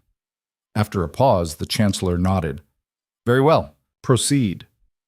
Elara walked to the center of the chamber, and every eye in the room locked onto her. Adrian's heart hammered in his chest. My name is Elara Voss Blackthorn, she began, voice clear and steady. Lord Pemberton is correct. I am a merchant's daughter. My father built his fortune through trade, not inheritance. I grew up learning accounts, not court etiquette. I can calculate compound interest faster than I can curtsy. A few scattered laughs from the gallery. Pemberton's smile turned sharp. And when I married Duke Blackthorn, I knew exactly what people like Lord Pemberton would think. That I was reaching above my station. That I was contaminating noble bloodlines with common dirt. That I had no right to a title I hadn't been born into. She paused, letting the words settle. So I'd like to ask this court a question. What does give someone the right to a title? Birth? Blood? The accident of being born to the correct parents? Her voice gained strength. Because by that logic, a man who inherits a duchy should have the right to run it into the ground, neglect his tenants, squander his resources, and destroy everything his ancestors built, simply because he was born with the correct last name. Murmurs rippled through the gallery. The Chancellor leaned forward slightly. When I arrived at Thornfield Estate 6 months ago, it was dying. 300 families were starving. Buildings were collapsing. The land was producing a fraction of its potential. And the Duke, my husband, she glanced at Adrian, something soft in her eyes, was hiding in the capital because he'd been taught that asking for help was weakness and admitting failure was unforgivable. Adrian felt the words like a knife, but there was no malice in them. Only truth. I didn't save Thornfield because I'm noble, Elara continued. I saved it because I'm competent, because I know how to manage resources, motivate people, and solve problems. Skills I learned from my merchant father, who built something from nothing instead of inheriting it and watching it die. She turned to face Pemberton directly. You want to invalidate my marriage because you believe blood is everything. But what has your blood given you, Lord Pemberton? The ability to destroy what others build? The right to tear down a thriving estate because it offends your sense of hierarchy? Is that what nobility means? The power to keep everyone else in their place? Pemberton's face had gone crimson. How dare you? I dare, Elara said coldly, because I've earned that right, not through birth, but through work, through nights spent rebuilding what your kind has broken, through risking my life for tenants who owe me nothing except the rent they can't pay, through transforming a dying duchy into something that might actually survive. She faced the Chancellor again. Your Honor, I'm not asking you to invalidate centuries of tradition. I'm asking you to recognize that tradition without purpose is just another word for decay. The aristocracy exists to protect and serve the people under its care. But what happens when nobles forget that responsibility? When they treat estates as toys instead of trust? When they value breeding over competence? The courtroom was dead silent now. If this court decides that my marriage is invalid, then you're deciding that merit doesn't matter. That no amount of success, no evidence of capability, no demonstration of worth can ever overcome the accident of birth. You're saying that the aristocracy would rather die pure than live by letting new blood save it. Elara's voice dropped. but somehow carried further. And if that's the world you want to preserve, then perhaps it deserves to burn. The gallery erupted. Nobles shouted protests. Reporters scribbled frantically. The chancellor banged his gavel, demanding order. In the chaos, Adrian could only stare at his wife. This impossible woman who'd just set fire to every rule of courtroom decorum and aristocratic dignity, and feel something in his chest crack wide open. She'd burned her bridges. Every relationship with the nobility, every chance at acceptance, every possibility of peaceful integration into their world, gone, sacrificed in one blazing speech. For him. For Thornfield. For the principle that work mattered more than blood. The chancellor finally restored order. His face was unreadable. Lady Blackthorn, your passion is noted. However, this court operates on legal precedent, not rhetorical flourish. Do you have any actual evidence to present? Elara met his eyes. No, Your Honor, just the truth. Then I'm afraid... Wait. Adrian stood, his voice cutting through the chamber. I have evidence. Every head turned. Elara looked at him in confusion. Adrian pulled a document from his coat. The marriage contract, the one he'd signed without reading, the one that had started this entire mess. Section 12, Clause 7, he said, walking forward. Financial provisions in the event of dissolution. If this marriage is annulled, all dowry payments revert to the Voss family immediately. All estate improvements made with those funds become the property of Matthias Voss, to be disposed of as he sees fit. He handed the contract to the chancellor. Lord Pemberton claims he's concerned about protecting Thornfield from commercial corruption, but if he succeeds in invalidating this marriage, he won't seize the estate. Elara's father will. Legally and completely, because the money that rebuilt Thornfield came from the Voss fortune, and without the marriage, those funds and everything they created belonged to him. Adrian turned to face Pemberton, and his smile was pure venom. So unless Lord Pemberton wants to hand one of England's oldest duchies to a merchant, not through marriage but through foreclosure, I suggest he reconsider his petition. The color drained from Pemberton's face. He grabbed the contract from his solicitors, scanning frantically. The chancellor read his own copy, eyebrows rising. Lord Pemberton, the chancellor said slowly, were you aware of this clause? This is a technicality. It's the law. Adrian's voice was iron. The same law you're using to attack my wife. If you win, Matthias Voss becomes the legal owner of Thornfield Estate through debt recovery. Not just the buildings and land, but the title itself would effectively pass to merchant control. The irony was devastating. In trying to prevent merchant influence, Pemberton had created the mechanism for merchant ownership. The chancellor set down the contract. Lord Pemberton, do you wish to withdraw your petition?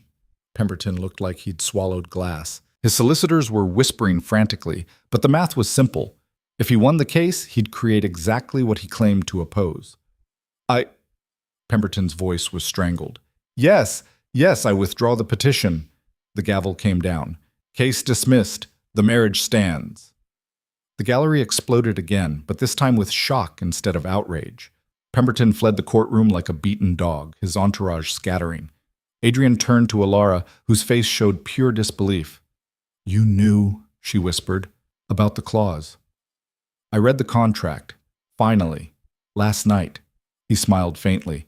Turns out your father's lawyers were very thorough. They built in protection against exactly this kind of attack. Why didn't you tell me? Because I wanted to hear what you'd say, how you'd defend yourself. Adrian's voice went soft. And you were magnificent. Elara laughed, the sound shaky with relief and residual adrenaline. I just told an entire courtroom that the aristocracy deserves to burn. I know, it was perfect. Adrian, I've destroyed any chance we had at social acceptance. Good, he said fiercely. I don't want acceptance from people who'd rather watch us fail than admit they're wrong. I want... He stopped, aware that they were still in a public courtroom, surrounded by witnesses and reporters who'd memorize every word. But Elara stepped closer, closing the distance between them until they were inches apart. What do you want? She asked quietly. Adrian looked at this woman who'd saved his estate, challenged his assumptions, and set fire to a courtroom to defend what they'd built together. The answer was terrifyingly simple. You, he said. I want you. Not because of the contract or the money or what you can do for Thornfield, just you. Elara's eyes went wide. Adrian! The courtroom doors slammed open with a crack like thunder. Callum stood there, wild-eyed and breathless, mud splattered across his clothes. "Your Grace!" he shouted across the chamber, propriety forgotten. "My lady, you need to come now. It's Thornfield." Adrian's blood went cold. What happened? Another fire. A big one. Callum's voice broke. The entire East Wing is burning, and there are riders coming from the capital with torches. They're saying if the Merchant Duchess won't leave willingly, they'll burn everything until she does. The bottom dropped out of Adrian's world. Through the courtroom windows, he could see smoke rising in the north, a dark column against the winter sky, exactly where Thornfield would be. Elara's face had gone bone white. How many riders? Dozens, maybe more. They're wearing hoods, but someone recognized Pemberton's colors. Adrian spun toward where Pemberton had fled, but the man was long gone. He planned this, Elara said, voice hollow. If he couldn't win legally, he'd destroy us physically. While we were in court, his people were setting Thornfield ablaze. The Chancellor was on his feet, shouting for guards. But Adrian wasn't listening anymore. He grabbed Elara's hand and ran. They burst out of the courtroom into chaos.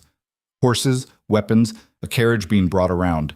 Adrian hauled Elara into it, Callum scrambling up beside the driver. "Go!" Adrian shouted. "Fast as you can." The carriage lurched forward, racing through the capital streets toward the North Road. Behind them, the city receded. Ahead, the smoke grew thicker, darker, until the whole sky looked like it was burning.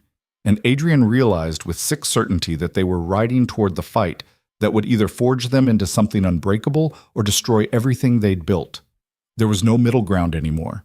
No retreat, only fire, and the choice of who would walk out of it alive. They smelled Thornfield burning before they saw it. The acrid stench of charred wood and scorched stone filled the carriage as they crested the final hill. Adrian's hands gripped the window frame so hard his knuckles went white. Beside him, Elara sat frozen, her face a mask of controlled devastation as the estate came into view. The East Wing was an inferno.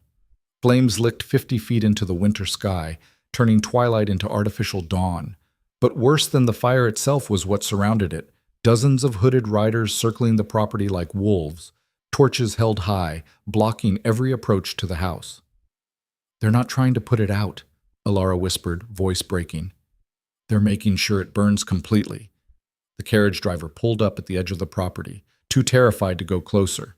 Adrian kicked the door open before they'd fully stopped, hitting the ground at a run. Elara was right behind him. "Your Grace, wait!" Callum shouted, but Adrian was already sprinting toward the fire. A line of riders moved to intercept them. Adrian recognized the colors beneath their hoods, Pemberton's household guard, mixed with hired thugs and a few lesser nobles whose estates bordered Thornfield. Men who'd been waiting for an excuse to put the Merchant Duchess back in her place. The lead rider pulled back his hood, revealing a scarred face Adrian vaguely recognized from court functions. "That's far enough, Blackthorn." Adrian stopped, breathing hard. "You're on my property, burning my house. That's arson and trespassing." "We're cleaning up a mistake." The man's smile was ugly. "Your little merchant wife doesn't belong here. We're just helping nature take its course." "Nature?" Elara stepped forward, and even covered in road dust with smoke stinging her eyes, she radiated cold fury. "You call this nature? You're cowards hiding behind hoods because you don't have the courage to face consequences." "We don't need to face consequences," another rider called out. "Pemberton's got friends in court. By the time anyone investigates, this'll just be a tragic accident. Faulty wiring, unfortunate timing." He laughed. "And you'll be on your way back to the merchant's quarter where you belong." Adrian felt rage building in his chest like a physical force. His hand went to his belt, wishing uselessly for a weapon. Any weapon. Elara's fingers closed around his wrist. "Don't. They're burning our home. I know." Her voice was steady despite the tears tracking through the soot on her face. "But we're outnumbered and unarmed. If you attack them, they'll kill you, and then everything we've built dies anyway." The logic cut through his fury like ice water. Adrian forced himself to think past the anger, to see the situation clearly. 30 riders, all armed, him and Elara, exhausted and defenseless. Callum and the driver, too old and too few to matter. The estate staff scattered or trapped by the fire. No help coming. The nearest magistrate was hours away, and by then Thornfield would be ash. They'd lost. Pemberton had won after all, using violence instead of law when the courts failed him. "There has to be something," Adrian said desperately, searching Elara's face. "Some way to—" A bell began ringing from the village, then another, then a dozen more, the sound cascading across the valley like a wave. The rider shifted nervously, looking toward the sound. Adrian turned and felt his heart stop. People were coming, not soldiers or guards or anyone with official authority, just people, farmers and shopkeepers, blacksmiths and weavers, mothers with children and old men with canes. Hundreds of them, streaming up the road from the village carrying buckets and blankets and grim determination on their faces. The Kirby family was at the front, John walking despite his burns, his daughter riding on his shoulders. Behind them came every tenant Adrian had learned to know by name over the past months. Mrs. Brennan with her surviving children. Thomas Reed and his sons. The families whose homes Elara had rebuilt, whose children she'd fed, whose futures she'd saved with nothing but competence and stubborn care. They came armed with tools instead of weapons. But there was something in their faces that made the hooded riders pull their horses back. "Stand aside," John Kirby called out, his voice carrying across the chaos. "We're putting out that fire." The scarred rider laughed nervously. "You don't have authority." "We have every authority." An elderly woman pushed to the front, Martha Chen, who'd lived on Thornfield land for 70 years. "This is our home you're burning, our livelihood, our future. You want to destroy it? You'll have to go through us." The riders looked at each other uncertainly. 30 armed men could absolutely defeat a few hundred unarmed villagers. But the optics were catastrophic. Nobles slaughtering peasants to burn down an estate? Even Pemberton's connections couldn't cover up that kind of massacre. "Let them through," Adrian said quietly. The scarred rider's head snapped around. "What?" "You heard me. Let them through, or I'll make sure every newspaper in England knows that Pemberton's men murdered innocent families to satisfy his wounded pride." Adrian's voice was steady now, backed by certainty. "You came here to terrorize a merchant's daughter, but she's not alone. She's never been alone. And if you want to burn Thornfield, you'll have to burn everyone in this valley." For a long moment, nobody moved. Then the riders began pulling back, just enough to create a gap. The villagers surged through like a flood. Bucket brigades formed with practiced efficiency. Men climbed onto roofs to tear away burning sections before the fire could spread. Women organized water lines from the well. Children ran messages between teams, and at the center of it all stood Elara, directing the chaos with the same calm precision she brought to everything. Adrian watched her coordinate 300 people like she was conducting an orchestra, turning panic into purpose. He'd never loved anyone more in his entire life. The realization hit him like a physical blow, not affection or respect or partnership, love, raw and absolute and terrifying. Somewhere between the courtroom speech and the burning house and watching her command an army of people she'd saved, Adrian had fallen completely. "Adrian," Elara's voice cut through his revelation, "the west side. We need to create a firebreak before it spreads." He ran to help, pushing past his emotional crisis into immediate action. They worked for hours, battling flames and smoke and exhaustion. The hooded riders watched from a distance, unable to interfere without revealing themselves as the arsonists, unable to leave without admitting defeat. By the time full dark fell, the fire was contained. The east wing was destroyed, nothing but blackened stone and collapsed timbers. But the rest of Thornfield stood, smoke-stained and battered but alive. The villagers collapsed where they stood, exhausted beyond measure. Someone produced food from somewhere. Makeshift camps formed in the courtyard as people too tired to walk home simply stayed. Adrian found Elara sitting on the fountain's edge, staring at the ruins of the east wing with hollow eyes. "We saved it," he said, sitting beside her. "We saved 3/4 of it." Her voice was empty. The east wing had the library, all the original estate records, family documents going back 200 years gone. "We're alive. The people are alive. That's what matters." "Is it?" Elara turned to look at him, and he saw something broken in her expression. I keep thinking, what if I'd just left after the wedding like you wanted? None of this would have happened. Pemberton wouldn't have challenged the marriage. The fire wouldn't have been set. Thornfield would still be whole.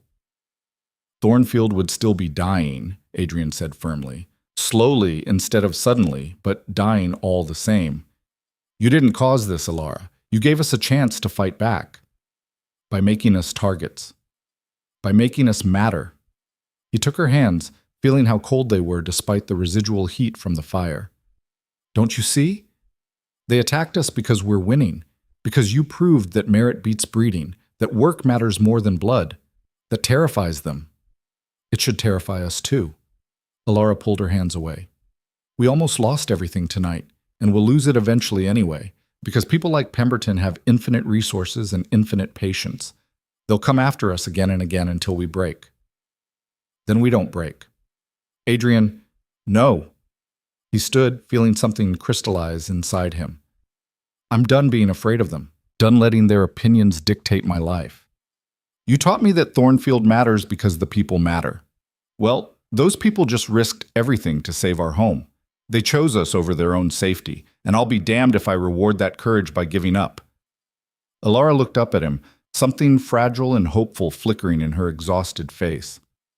What are you suggesting? I'm suggesting we stop playing their game. Stop trying to fit into their world or win their approval. We build something new, a different kind of nobility, one that's earned instead of inherited.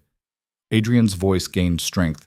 We make Thornfield into a model that threatens everything the old aristocracy represents. And when they come after us again, we show them exactly what happens when competence faces contempt. They'll destroy us.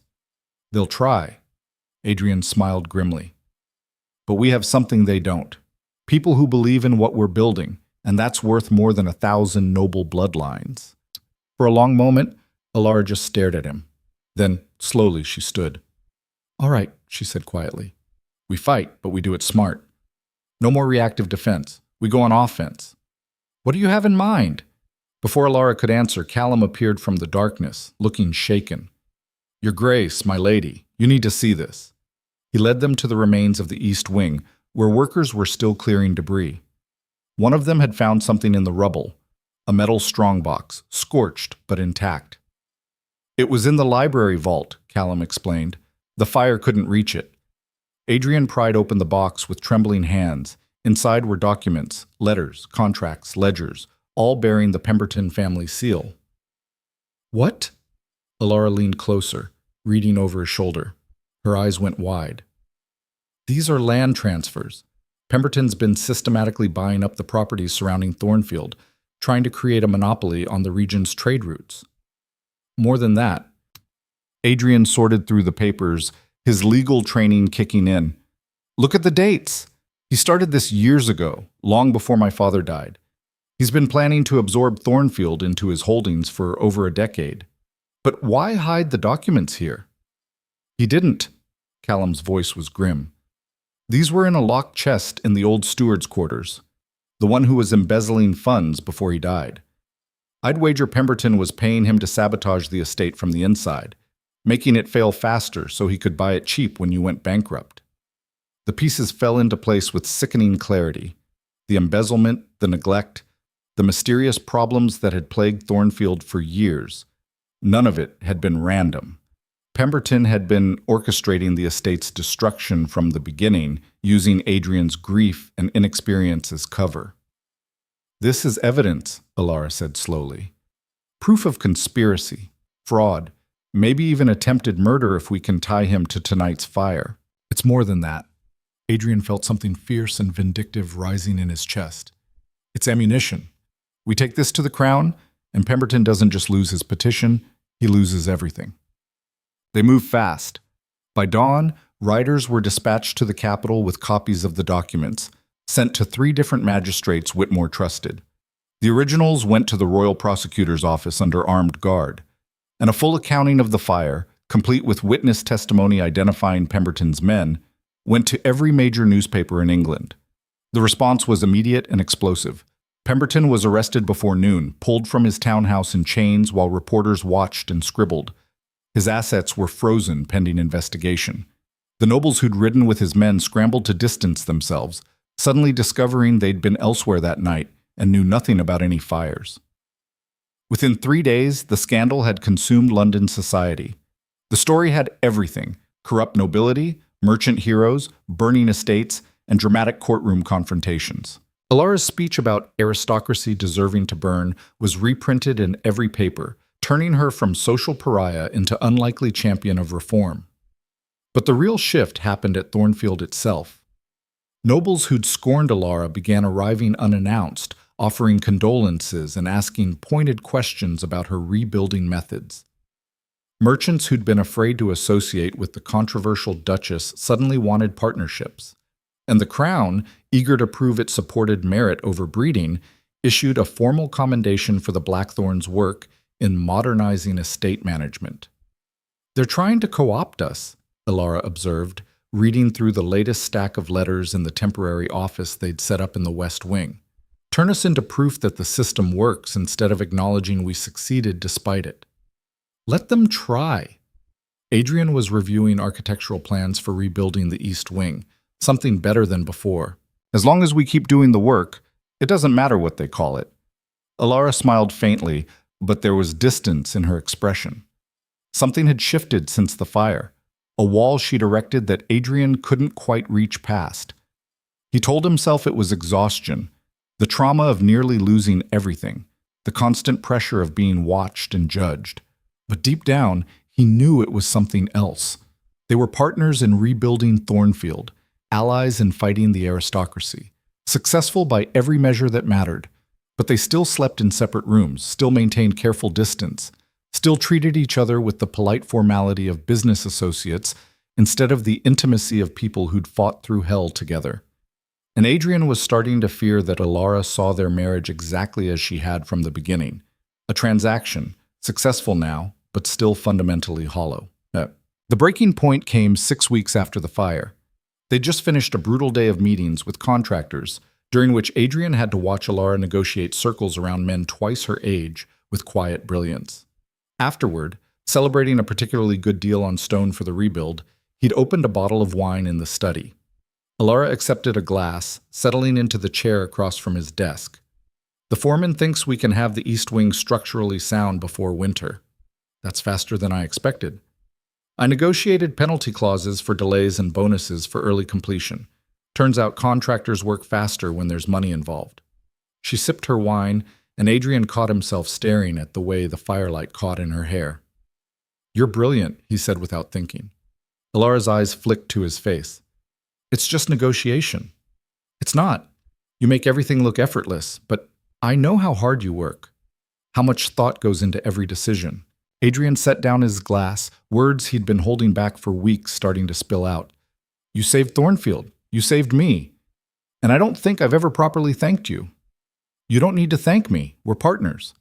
"Are we?" The question came out sharper than he intended. "Because sometimes I wonder if that's all we are. Business partners, legal associates, two people who happen to share a name and a contract." Elara went very still. "What else would we be?" "I don't know.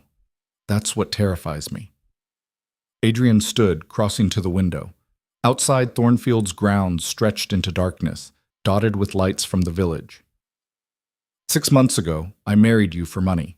I didn't want to know you, didn't care about your thoughts or your feelings, or anything beyond what you could provide. I was an arrogant fool." "You were hurting," Elara said quietly.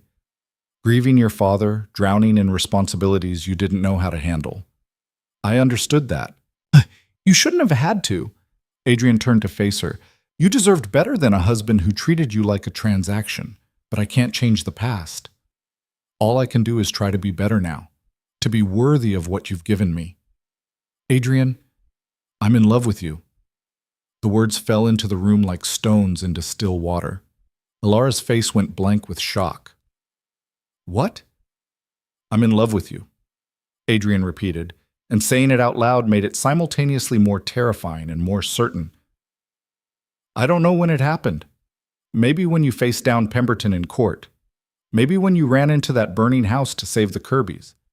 Maybe it's been building since the day you showed up wearing my family's stolen necklace and made me realize I'd married someone who could destroy me. He laughed shakily. All I know is that I wake up thinking about you. I watch you work and feel pride that I did nothing to deserve. I see you smile at the tenants and wish desperately that you'd smile at me like that. And I go to bed every night in a separate room wondering what I have to do to become someone you could actually want instead of someone you're contractually obligated to tolerate. Elara stood slowly, her wine glass forgotten. You think I'm tolerating you? Aren't you? Adrian's voice cracked. We're married, Elara, legally bound, but we don't. He gestured helplessly at the space between them. I know this started as a business arrangement. I know you never wanted a real marriage, but I need to know if there's any chance that could change. If there's any possibility you could ever feel. Stop. Elara crossed the room in 3 strides and kissed him. Adrian froze in shock, then kissed her back with 6 months of pent-up longing and frustration and desperate hope. She tasted like wine and smoke, and something uniquely her, and he'd never wanted anything more in his entire life. When they finally broke apart, both breathing hard, Elara's eyes were bright with tears. You absolute fool, she whispered. You think I rebuilt your entire estate, fought your court battles, and ran into burning buildings because of a contract? What? I fell in love with you the day you showed up at Thornfield and asked to help. When you could have stayed in the capital and let me do everything, but instead you chose to work beside me, to learn from me, to become someone worth believing in. She touched his face and her hands were shaking. I've been terrified for months that you only cared about the work, about Thornfield, and I was just the tool that made it possible. That once the estate was stable, you'd go back to the capital and leave me here like decoration in the countryside. Adrian stared at this brilliant, fierce woman who'd somehow convinced herself she was unwanted. Elara, you're the only thing that matters. Thornfield's important because you taught me to care. The work matters because we do it together. But if I had to choose between the estate and you, I'd burn Thornfield myself and never look back. Don't you dare, she said, but she was smiling through tears. I put too much work into that place. Then stay with me, not because of contracts or duty or what's practical. Stay because you want to, because this, he gestured between them, is real. It's been real for me since the fire at the Kirby's, Elara admitted. When you ran in after me without hesitation, when you looked at me afterward like I was something precious instead of useful, that's when I knew I was in trouble. Good trouble or bad trouble? The worst kind. She kissed him again, softer this time. The kind where I'd choose you over dignity, safety, or common sense. Adrian wrapped his arms around her, feeling something fundamental click into place. We're a disaster. We're survivors. Elara rested her head against his chest. We've faced down fires and courts and aristocratic plots. We can handle being in love. Can we? We'd better? She pulled back just enough to meet his eyes. Because I'm not going anywhere, Adrian Blackthorne. You're stuck with me. Promise? Promise. They rebuilt the East Wing over the next 4 months, and somewhere in the process, they rebuilt their marriage into something neither of them had expected. The new wing was better than the original, stronger architecture, modern conveniences, a library that would have made scholars weep with envy. But more importantly, it was theirs, designed together, every decision made in partnership. The aristocracy watched with mixed fascination and horror as the merchant duchess and her reformed duke created something genuinely new. Some nobles condemned them. Others quietly began adopting their methods. And slowly, grudgingly, the old guard started to realize that refusing to change meant choosing extinction. Spring came early that year, turning Thornfield's grounds into something approaching paradise. The estate was thriving, tenants prosperous, land productive, the Duchess and Duke actually working side by side instead of maintaining aristocratic distance. And late one night, as they reviewed plans in the study, their study now, shared space and shared purpose, Adrian set down his pen and looked at his wife. I have something for you. Elara glanced up from the ledgers. If it's another contract to review, I'm divorcing you. Not a contract. He pulled a small box from his desk drawer, suddenly nervous. A gift, assuming you want it. She took the box carefully, opened it, and went very still.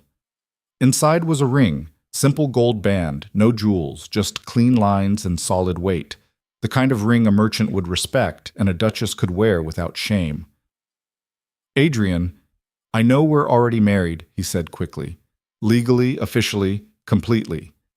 But that first marriage was a transaction. This," he took the ring and held it up. "This is me asking if you'll marry me again, not because of contracts or money or saving Thornfield, just because I love you and I want to choose you every day for the rest of my life." Elara's eyes filled with tears. "You're proposing to your own wife." "I'm proposing to the woman I love who happens to share my name already. Makes the ceremony easier." He smiled nervously. "What do you say?" "I say you're ridiculous and romantic, and I should make you work harder for this." She held out her hand. "Put it on before I change my mind." Adrian slipped the ring onto her finger, and it fit perfectly. Elara stared at it for a long moment, then pulled him into a kiss that answered every question he'd been too afraid to ask. When they finally broke apart, both breathless and smiling, she touched his face gently. "Yes," she said. "I'll marry you again. Every day, if that's what it takes to prove we're real." Every day sounds perfect. Outside, Thornfield stood solid and beautiful against the spring sky, no longer a monument to dying aristocracy, but proof that new things could grow from ashes.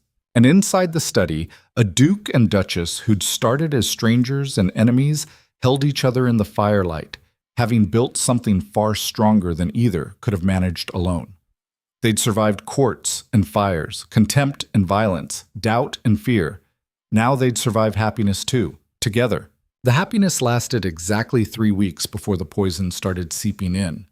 It began subtly. A letter from a former business associate of Elara Voss, expressing concern about some irregularities in shipping manifests. Then another, from a different merchant, asking pointed questions about missing cargo. Then a third, this one from a banking consortium, requesting clarification on certain loans Elara had supposedly guaranteed. Adrian found her in the library late one night, surrounded by papers, her face pale and drawn. "What's wrong?" he asked, though dread already coiled in his stomach. Elara looked up, and he saw something he'd never seen in her eyes before. Fear. Real, bone-deep terror. "Someone's been forging my signature," she said quietly. "Authorizing shipments I never approved, guaranteeing loans I never signed, using my name and my father's business connections to move goods and money across 3 kingdoms. Adrian's blood went cold. "How much?" "Enough to bankrupt the Voss trading empire if the debts come due." Her hands shook as she sorted through documents. "Someone's been building this for months, maybe longer. They've been careful, hiding the forgeries in legitimate business, making it look like I've been using my position as Duchess to expand my father's influence." Who would? But Adrian already knew. Pemberton. He's still in prison awaiting trial, but his allies aren't. Elara stood, pacing with barely controlled panic. "This is revenge, Adrian. He couldn't destroy me through the courts or through fire, so he's destroying my family's name, making it look like I'm corrupt, that I married you to gain access to aristocratic connections for commercial fraud. We'll prove it's forgery." "How?" "The documents are perfect.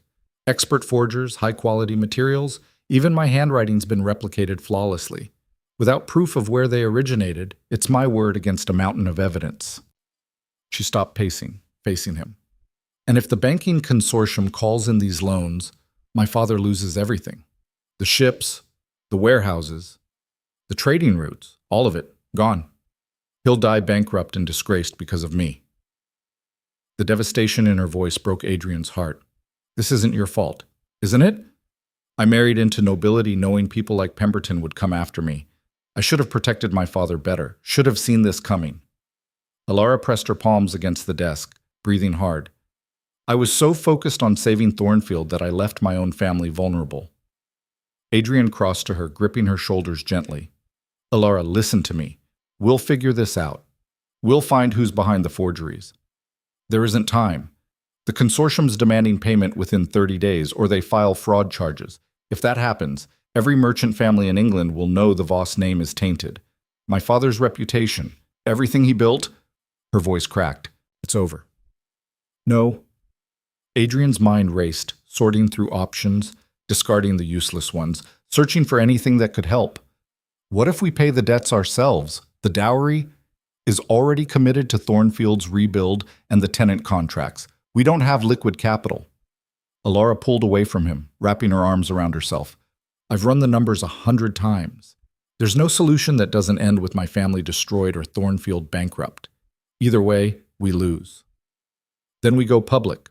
Expose the forgeries to the newspapers, force an investigation, which takes months, during which the loans come due and the fraud charges stick.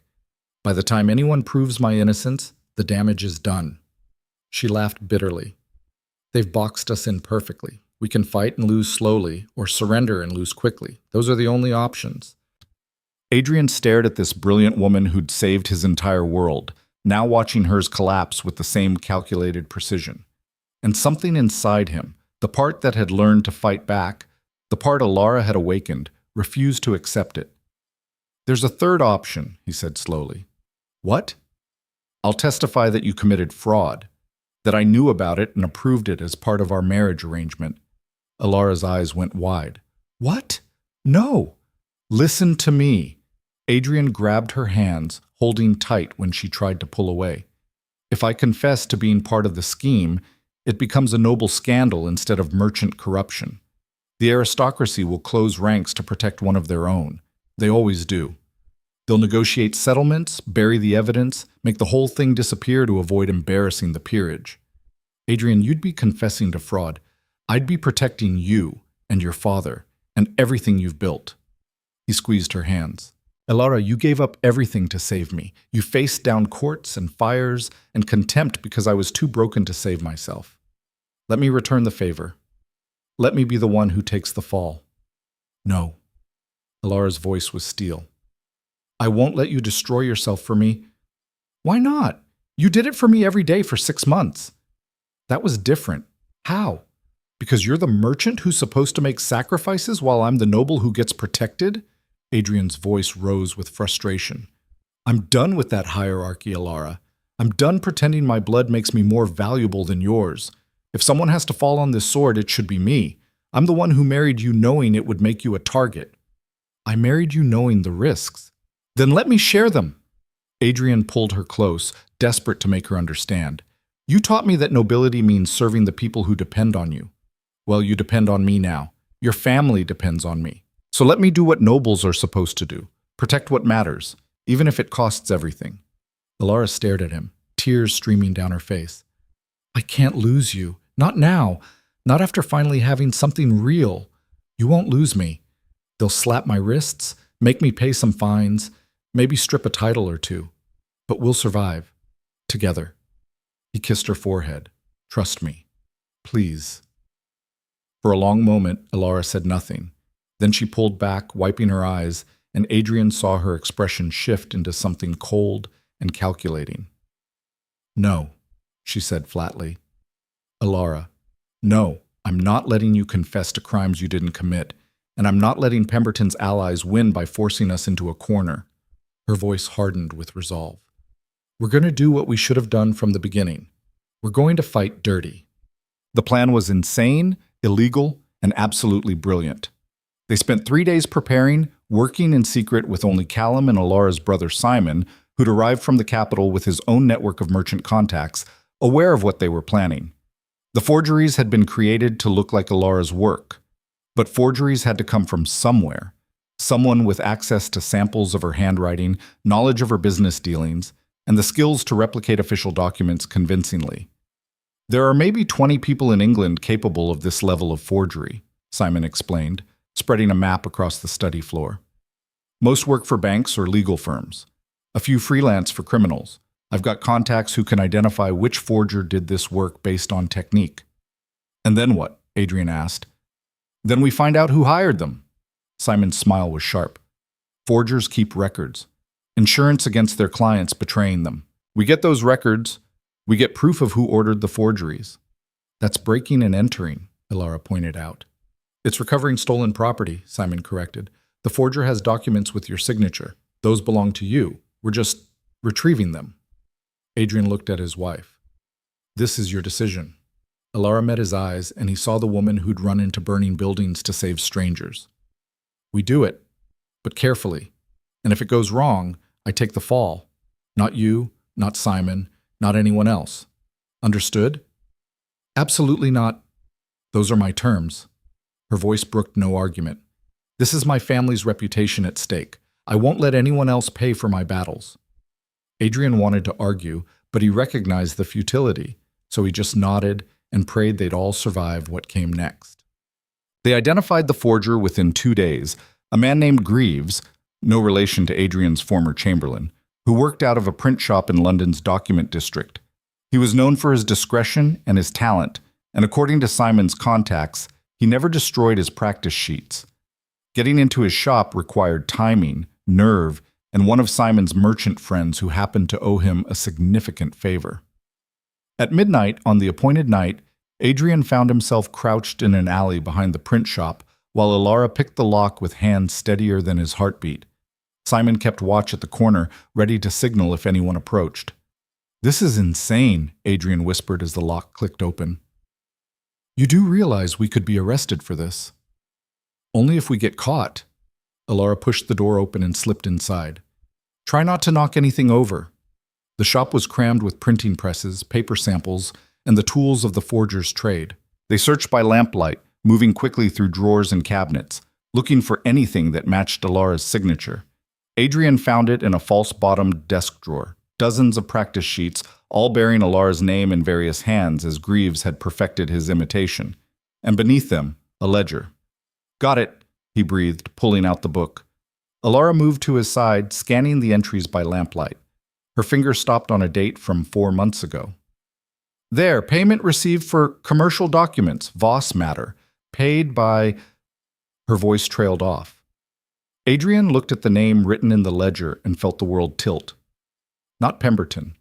Not one of his known allies. Lord Chamberlain Greaves, his father's old advisor, the man who'd arranged his marriage to Elara in the first place. "No," Adrian whispered. "That's impossible. Greaves served my family for 30 years. Your family owed him money." Elara had found another section of the ledger, recording debts. "Substantial amounts. Your father never paid him properly, did he?" Adrian's stomach turned. "Father gambled everything away. Greaves worked for promises and loyalty. I thought he stayed out of dedication." "He stayed for revenge." Elara's voice was grim. "He set up your marriage knowing it would make me a target. Then he created the forgeries to destroy both our families at once. The Blackthorns for the debts owed. The Voss family for daring to elevate themselves. This was never about Pemberton. This was personal." The betrayal cut deeper than Adrian had words for. Greaves had watched him struggle, had helped arrange the marriage that was supposed to save Thornfield, and all along he'd been orchestrating their destruction. "We need to leave," Simon hissed from the doorway. "Now! There's a constable making rounds." They fled into the night, ledger clutched in Elara's hands, evidence of betrayal burning like acid. They confronted Greaves the next morning in his rooms above a tavern in the merchant district, far humbler quarters than a Lord Chamberlain should occupy, which made sickening sense now that they understood how badly Adrian's father had cheated him. The old man looked up from his breakfast when they walked in, and his face went carefully blank. "Your Grace, Lady Blackthorn, to what do I owe the pleasure?" Adrian threw the ledger onto the table. "You forged my wife's signature. You've been sabotaging both our families for months. Why?" Greaves looked at the ledger, then back at Adrian with eyes that held 30 years of accumulated bitterness. "Because your father owed me everything.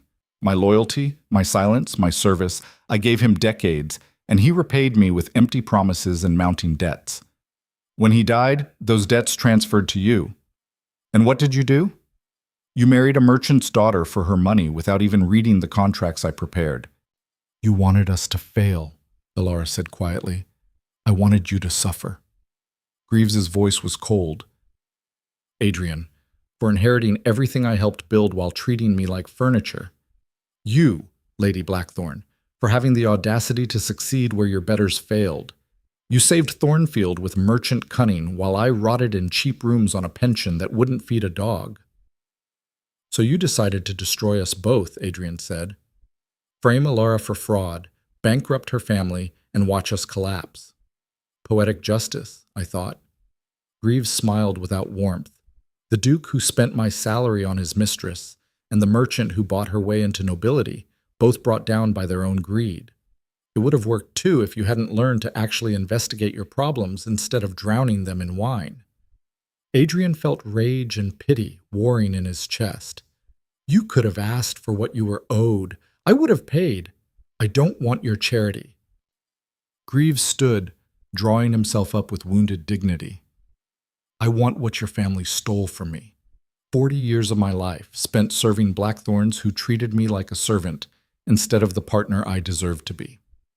Then take me to court, Elara said, her voice steady. Present your evidence. Let's see how well your forgeries hold up to scrutiny now that we know where they came from. Greaves's face went pale. You're bluffing. You can't prove. We have the forger's ledger. We have your payments recorded. We have witnesses who will testify about your grudge against the Blackthorn family. Elara stepped forward. But here's what I'm offering instead. You return every forged document. You provide written testimony about who commissioned them and why.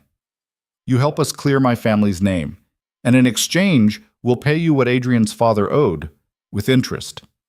Greaves stared at her like she'd grown a second head. Why would you do that? Because you're right.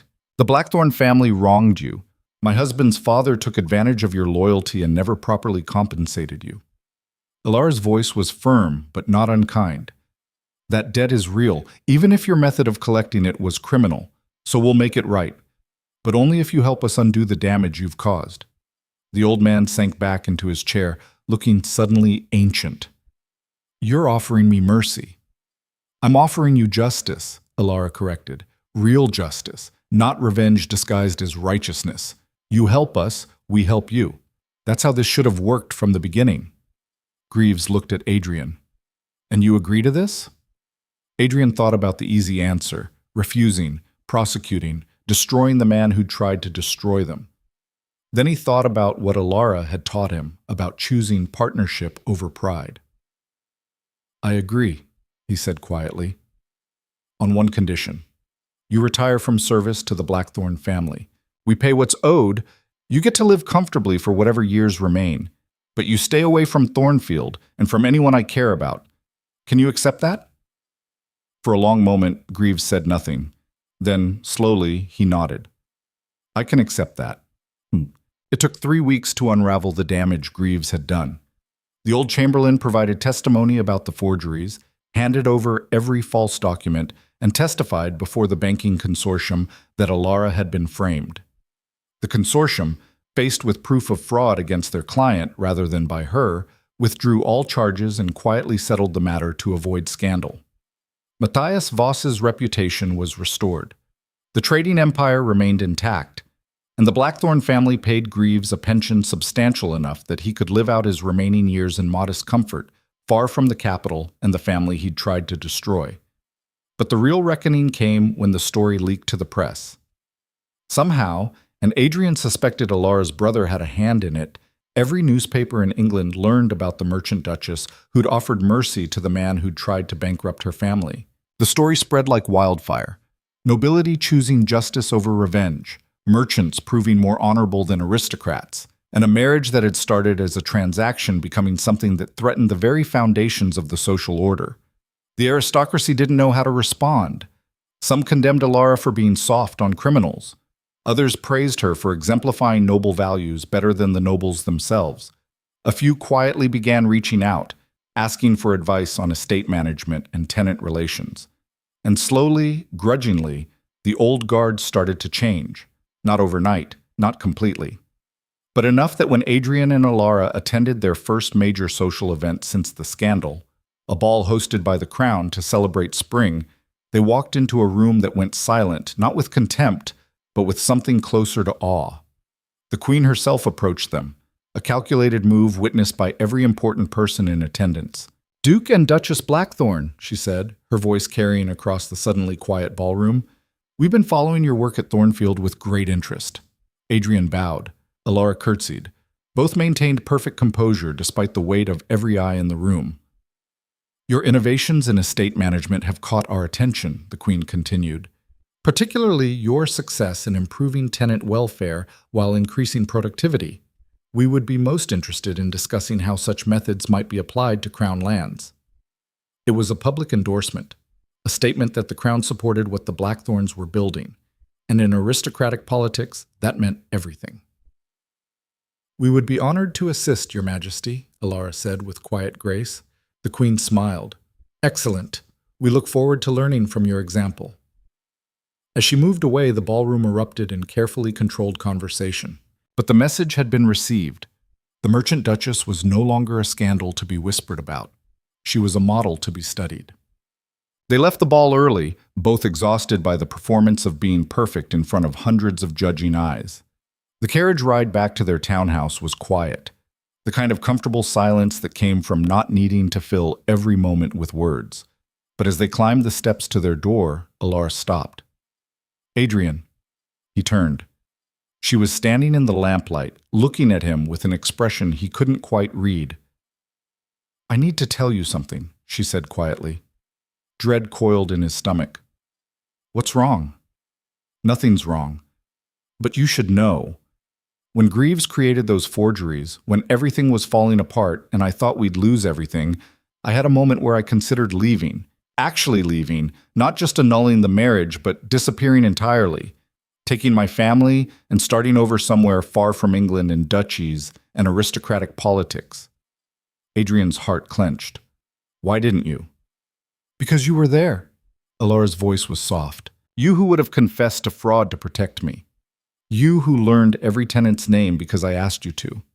You who ran into a burning building without hesitation because it was the right thing to do. She stepped closer. I realize that what we've built isn't Thornfield or the estate or even our reputations. It's us.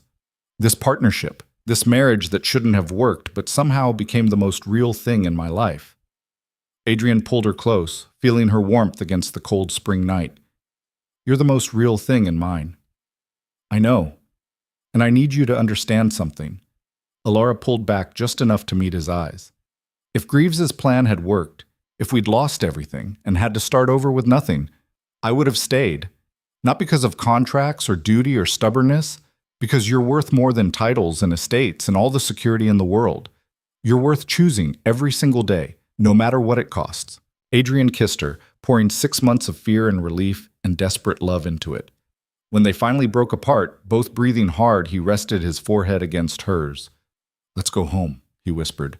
Which home? The townhouse or Thornfield? Whichever one has you in it. Elara laughed, bright and free. That's the right answer. As some. 5 years later, on a spring morning that felt like a promise, Adrian stood in Thornfield's reconstructed East Wing and watched his wife teach a room full of young nobles about estate management. They'd started the program 2 years ago, an academy for aristocratic heirs who wanted to learn how to actually run their properties instead of just inheriting them. Elara had designed the curriculum, combining merchant practicality with agricultural science and modern business principles. Adrian handled the political navigation required to make nobles send their children to be taught by a merchant's daughter. It had been controversial at first, then successful. Now there was a waiting list 3 years long. The key to tenant relations, Elara was explaining to a room of earnest young faces, is remembering that your people aren't just labor. They're your foundation. Treat them well and they'll work miracles. Neglect them, and no amount of noble blood will save you when everything collapses. She caught Adrian's eye across the room and smiled, the expression transforming her face from stern teacher to something softer. After the lesson ended and the students filed out, Adrian crossed to where she stood organizing papers. You're brilliant, he said, not for the first time and definitely not the last. I'm practical. But she was smiling. How's the Northfield project going? Ahead of schedule. The new irrigation system's already showing results. Adrian wrapped his arms around her from behind, resting his chin on her shoulder. We're going to have the best harvest in 20 years. Good. Because I have news that's going to require additional revenue. Something in her tone made Adrian's heart skip. What kind of news? Elara turned in his arms, and he saw nervous excitement in her eyes. The kind that involves a nursery and significantly less sleep for the next several years. It took a moment for the words to register. When they did, Adrian's breath caught. We're pregnant. About 3 months along. She watched his face carefully. I know we hadn't discussed. Adrian kissed her, cutting off whatever concern she'd been about to voice. When he pulled back, he was grinning like an idiot. We're having a baby. We're having a baby, Elara confirmed, and her smile matched his, who will hopefully inherit your cheekbones and my fiscal responsibility. Or your fire and my reformed character. Either way, they're going to be terrifying. She rested her hand on her still flat stomach. A merchant's grandchild with ducal blood. The aristocracy won't know what hit them. The aristocracy can learn to cope. Adrian covered her hand with his. Our child, whether they're a merchant or a noble or something entirely new, will know they're loved. That's what matters. Elara's eyes went bright with tears. When did you become so wise? When I married a woman who taught me that worth is earned, not inherited. He kissed her forehead. Come on. Let's go tell the tenants they're getting a new generation of Blackthorns who will actually know how to run an estate. They walked through Thornfield's halls together, past renovations that gleamed with prosperity, through gardens that bloomed with care, toward a future neither of them had planned, but both had built. Outside, the estate sprawled in spring glory, fields green with new crops, cottages warm with families who could afford fuel, a village that thrived instead of merely surviving. And at the center of it all, the great house stood solid and beautiful, a symbol of what happened when people chose partnership over pride. In the courtyard, workers called out greetings. Children played near the fountain, life hummed with purpose. And Adrian, Duke of Blackthorn, stood with his wife, his partner, his love, his equal, and looked at what they'd created together. We did it, he said quietly. We survived, Elara corrected. Against courts and fires, betrayal and contempt. We survived and turned it into something better. No. Adrian pulled her close, feeling their child growing between them, a promise of continuation. We didn't just survive. We won. Not against anyone else, against our own fears and pride, and all the ways we could have failed each other. We won because we chose to. Elara rested her head against his chest, and he felt her smile. Then let's keep winning, for as long as we both live. Deal. Years later, when historians wrote about the estate reform movement that transformed England's aristocratic system, they would point to Thornfield as the beginning. The place where a merchant's daughter and a bankrupt duke proved that merit could triumph over bloodlines, that partnership could overcome contempt, and that the future belonged to those brave enough to build it together. But for Adrian and Elara Blackthorn, standing in the estate they'd saved and the life they'd created, it was simpler than that. They'd been enemies who became partners, who became lovers, who became something that transcended all those labels. They'd faced the worst the world could throw at them and emerged not just intact, but stronger. And in the harshest world imaginable, where blood was supposed to matter more than competence, where merchants weren't supposed to marry dukes, where failing estates weren't supposed to rise from ashes, they'd done the impossible. They'd loved each other, fiercely, completely, without reservation. They'd fought together, against enemies and elements and every voice that said they couldn't, shouldn't, wouldn't. And they'd built an empire, not of land or money or titles, but of people who mattered, work that counted, and a partnership that nothing could break. In the story of Thornfield's resurrection, people remembered the courtroom speeches and the fires, the forgeries, and the final triumph. They remembered a merchant duchess who challenged the aristocracy and won. But those who knew them best remembered something simpler and more profound. They remembered two people who'd been bought and sold into a marriage neither wanted, who'd fought their way to something real, and who'd chosen each other every single day until choosing became breathing. And they lived, not just survived, but actually lived, together. In the house they'd saved, in the love they'd earned, in the world they'd changed by refusing to accept what everyone said was impossible. And that, in the end, was the only story that mattered.